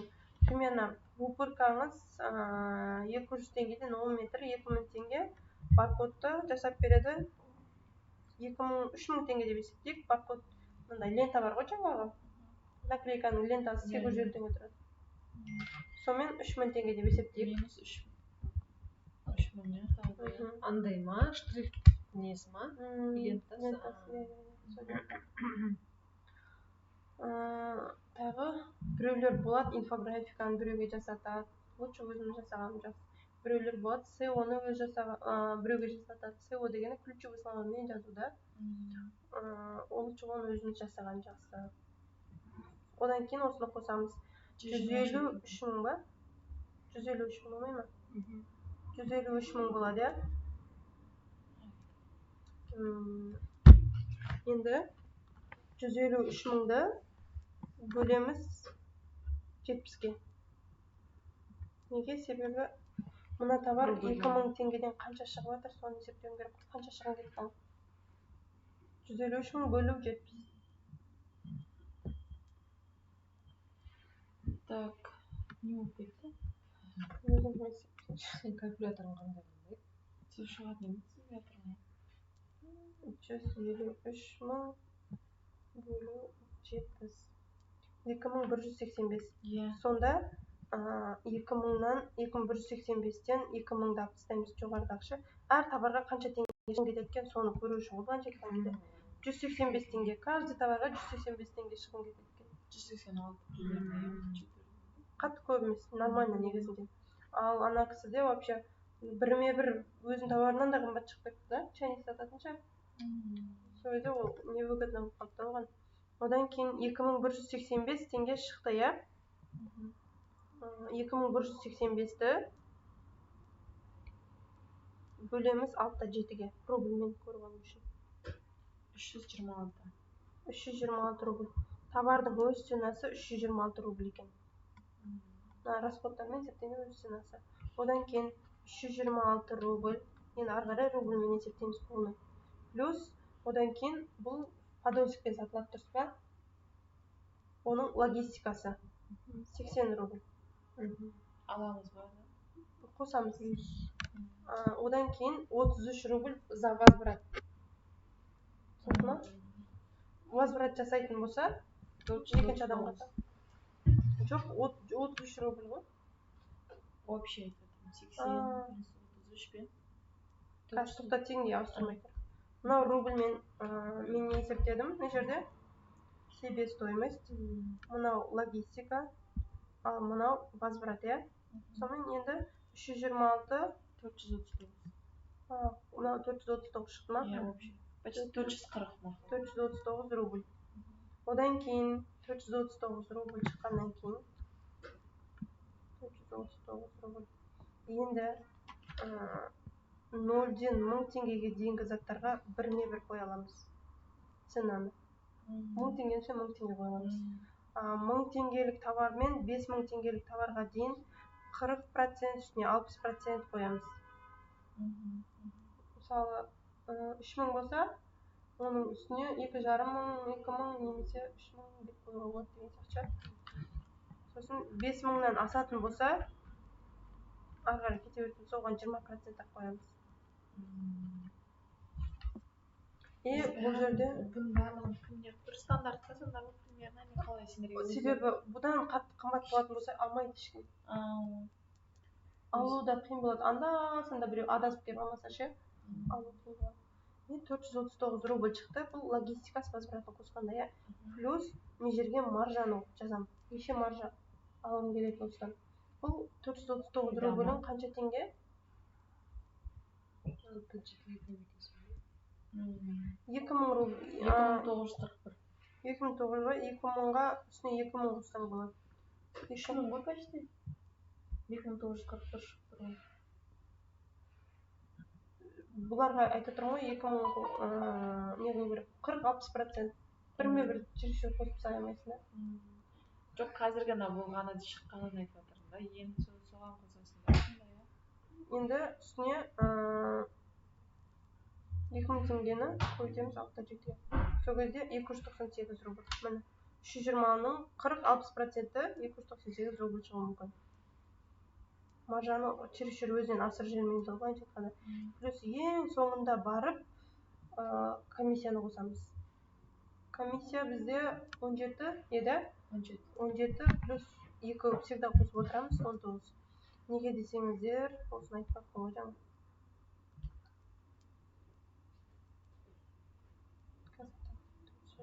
Плюс 298 плюс 19%. Сонда 877 рубльге мен сатуым керек деген сөз. Рубльге. Бұл жерде 2000 теңге маржа. Ал мынау 2900 теңге болды, өз сені себестоимость, ше. Енді қараңыздар, 5875 теңгеге болады. Мынауына екеуін қосқанда қанша болады? Сіздерге соны көрсетейінші. 439 плюс 298, сонда 737 болады. Мына екеуін қоссақ ше. 437. Оған 19% қосқанда 877 рубль шығады. Енді 877 рубльге ертең заказ келеді. Түскен заказдың суммасынан комиссия ұстайды ғой, дұрыс па? Сол кезде 17% апсайтын болсам, 19 ала берші. Қалай түсіндірсем екен, Давайте бірінші плюс 17% деп көрсетейін да, түсінікті болу үшін. Ол 17% не еді, логистика ма? Комиссия. Сайттың проценті. Олар кетсе 4-8 ғой қоса. Барлық көрген. Не, бұдан көп. Бұрынғыша аз етін 10%, 17%. Плюс 17%. Сонда 17% қосқан кезде 862 болады да. Енді 862-ден рубльден алып тастаймыз 17%-ті. Мына жерде 8%. Сонда қараңыздар. Мына суммадан 17-ның өзін ғана жазып қоятын болсам, ол 737 емес, 715 болып қалады да. Сумма түсіп кетеді. Сондықтан всегда 2%. Көрдіңіз ғой, мына екеуін қосқандағы сумма шықпай қалады, өзін ғана қосып қойса. Сондықтан всегда комиссияға 2% қосып отырамыз. Потому что мына сумма маржасы азайып кетеді. Түсінікті ғой, түсінікті негізі примерно. Бұл цена есептеу, мына ФБО-ныкін суретке түсіріп аласыздар ма ше? Түсінікті ма негізі сіздерге мынау? Сонда примерно қарасаңыз 2000 теңгелік затқа 5875 теңгеден қойдық та біз, получается. Сондай болады. Иногда кейбір товарлар болады, сатқанмен бар ғой, маржасы жоқ. Себебі кейбіреулер вообще ценаны түсіріп тастаған ше. түсінікті ма? Онда кәдімгі тендердағыдай бәрі жинай отырады екен ғой иә бұл жерде конкуренция бағаларын кейбір товарлардың маржасы жақсы да, кейбір товарлардікі вообще пайдасы жоқ. Авторитеттер өзгеріп алған, фирма өзгеріп алған деген сияқты ше. Оны да бақылау керек шығар біраз. Қымбат, сіздің товарыңыз басқалардан қымбат болса да алу қиын деген сияқты. Футболға жібергенде как оптовик жұмыс жасайсыз, бірақ тез затыңыз тиындап көреді да, ол жерде көп адам ше. Аз қою керек та, иә? Аз қойып, тез ұштыртады да товарды. Одан соң бұл комиссия логистика түсінікті, иә? Комиссия сайт қолданған үшін, логистика доставка жіберген үшін и за возврат алып отырамыз. Енді популярный запросы деген 4-ші окносы бар. Популярный запросыда ключевые слова деп айттым ғой. Мына товарды адамдар қалай іздейді, например, телефон Samsung деп іздеу мүмкін, Samsung телефон 71 деп іздеу мүмкін деген сияқты. Солар бізге подсказка беріп қояды. Платье женское деп іздейді екен 1 миллион адам. Бәрін жазып қояды.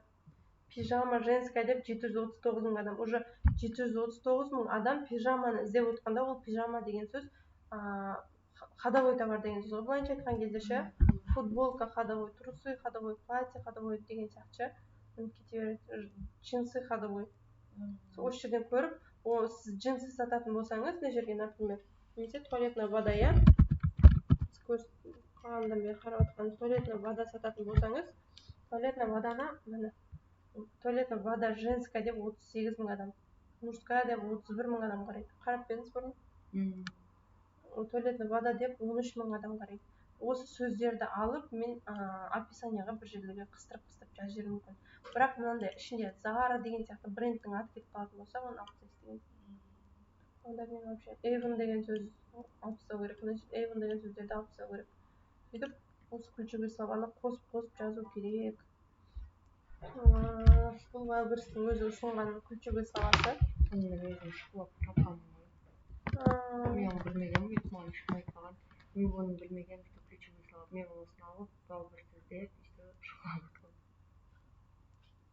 Содан кейін карта складов деген жер бар. Бұл жерде қай склад қай жерде орналасқан соны көру үшін да. Бағана айттым ғой сіздерге, Каледина деген мықты склад деп ше. Каледина міне клиентке 47 сағатта жеткізем деп тұр. И бұл Москваның ішінде орналасқан, екеуі Каледино мен Подольскінің арасы 1 километр дейді.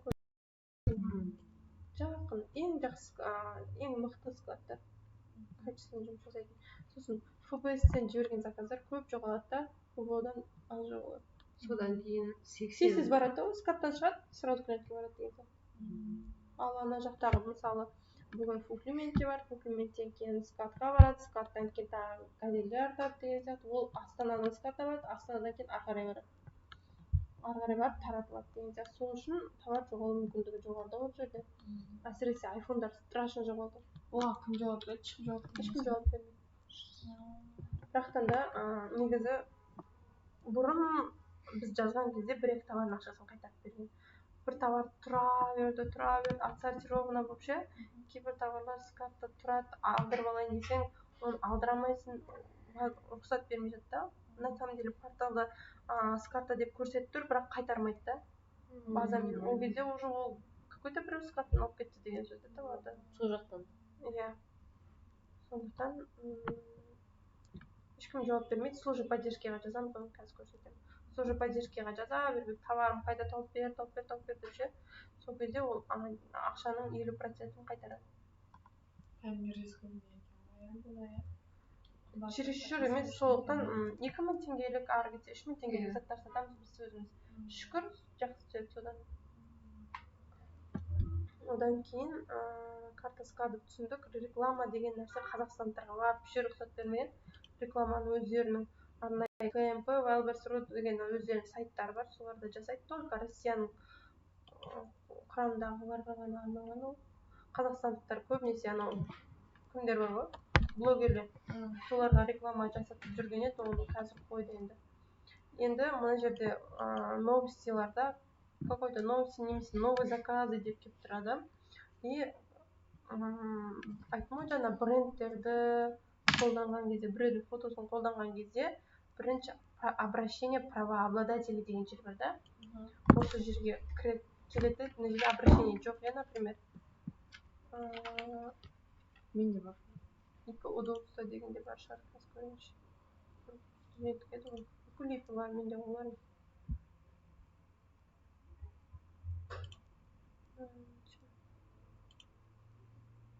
Обращение бар. Өзіңіз қосасың ба? Жоқ, қоспақпын, қазір талап.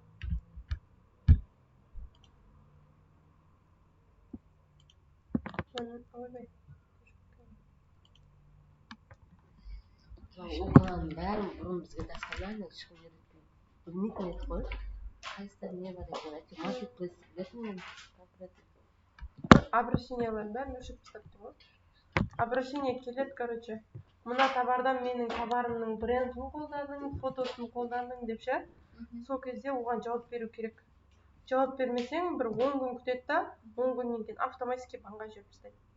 Хорошо деп жауап беретін болсаң, ана товар нормально сатыла береді ары қарай. Бұл обращение правообладателя деген жерді жазып отыру керек. Кәдімгі адамдар оған бізге де жазып жатқанша, сіздің товарыңызды біреу ұрлап алатын болса, оған да жазуға болады. Одан кейін служба поддержки деп какой-то бір проблема болатын болса, возврат деген товарыңыз складта тұр, возврат деген кнопка басылмайтын жағдай болады да иногда. Соған разрешение беру үшін де осы жақтан сұраймыз деген сияқты. Товардан жоғалған товарымызды алу үшін де осы жақтан сұраймыз. Міне служба поддержкиға кірдік мына жерде. Поддержка деген кейін осы окно ашылады. Ашылғаннан кейін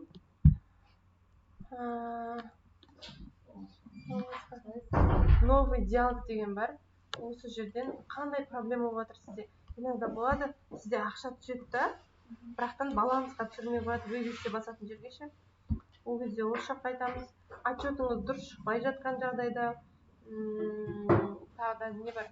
Көп қолданатын жерде отчетыларымыз дұрыс шықпаса, и анау жаман отзывтар жазып қойды ғой кейбіреулер. Соны удалить етуге де осы жерден попросить етеміз.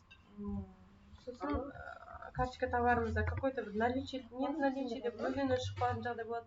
Ол кезде де осыдан возврат товара деген нәрсе бар. Бағана көрсеткенше, банға түскен товарларыңды ала алмай кетесің ше иногда. Сол кезде мынаны таңдайсың деген сияқты. Дайындап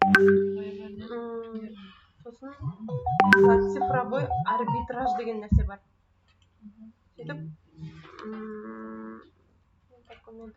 мына цифровой арбитраж деп жазған кезде сіздің товарыңызды қандай адам ұрлап алды, сол адамды көрсетесіз. Міне осы артикулдағы адам менің товарымды ұрлап алды, осындай деп дәлелдейтін көріп аласың да бірінші. Товарыңыздың атын жазған кезде иногда шығады ғой.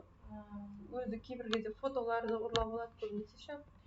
Мен фотом басқа біреу қойып қойған болса, не обидно, студенттердің арасында бар ғой сондай жағдай.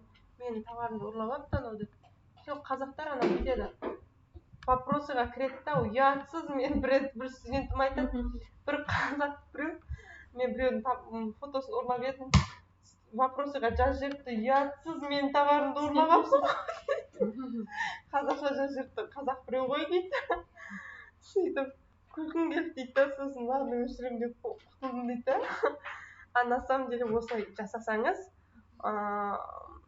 и ол жауап берсе ауыстырады, жауап бермейтін болса, оны сотқа өткізеді да, өз вайберстің юристтары банға түсіріп тастайды. Мен фотоны дегенде қандай сонда? Мен өзім еңбектеніп бір фотоны сәндеймін да. Сәндеген, иә, обычный фотолар стандарт ол бола бере ма? Әйтпесе, ал мысалы брендтер шығады иногда. Менің товарымның фотосын атса дейді. Мен фотомды емес, товарымның фотосын. Мерекеде кейде болады да ол. NL-дің нелерін қалай сатылады? Бұдан неге жазып сатылады? NL-ға өзіміздің бақтары түседі. Міне, NL-ді мен сатып жатырмын ғой, например. Ойбай. Сатып жатсың ба сен? Тіркеліп алып сатып жатсың ба? Сайтқа не болған? Басқа өтіп кеткен ғой. Қызық мен көрдім. өтіп жатыр ма олар да? Өтпейміз ғой мүмкін. Өзіміздің брендімізді создать етіп жатамыз, короче.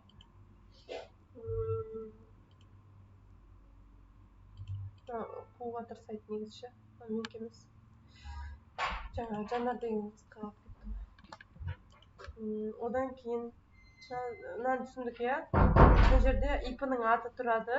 Мұнан барлық ипыларды қосып алғам, барлық ипыларды қосып алғам, көріп тұрсыздар ма? Оларды маған айтады, мына жерін көріп беріңізші Мадина ханым деп ше. Ақшам түсті, или мынандай жағдай деп айтады. Сол кезде мен оларға айтамын, мені қосып қой деймін. Сол кездің артында мынандай настройка деген нәрсе бар. Настройкадан кейін пользователи деген жерде добавить пользователь деп қосып қоямыз, көрдіңіздер ма? Добавить пользователь дейміз да, олар менің номерімді қосып қояды, мына номерді қос деп айтамын, иә? Сөйтіп маған уже көрініп тұратын олар. Көрдіңіздер? Қосып қоямыз. Сосын мына жерге уже не ғой? Ипларын аты тұрады, Жанардікі тұр айттым ғой, өзгермей жатыр ше. Өшіріп тастайыншы.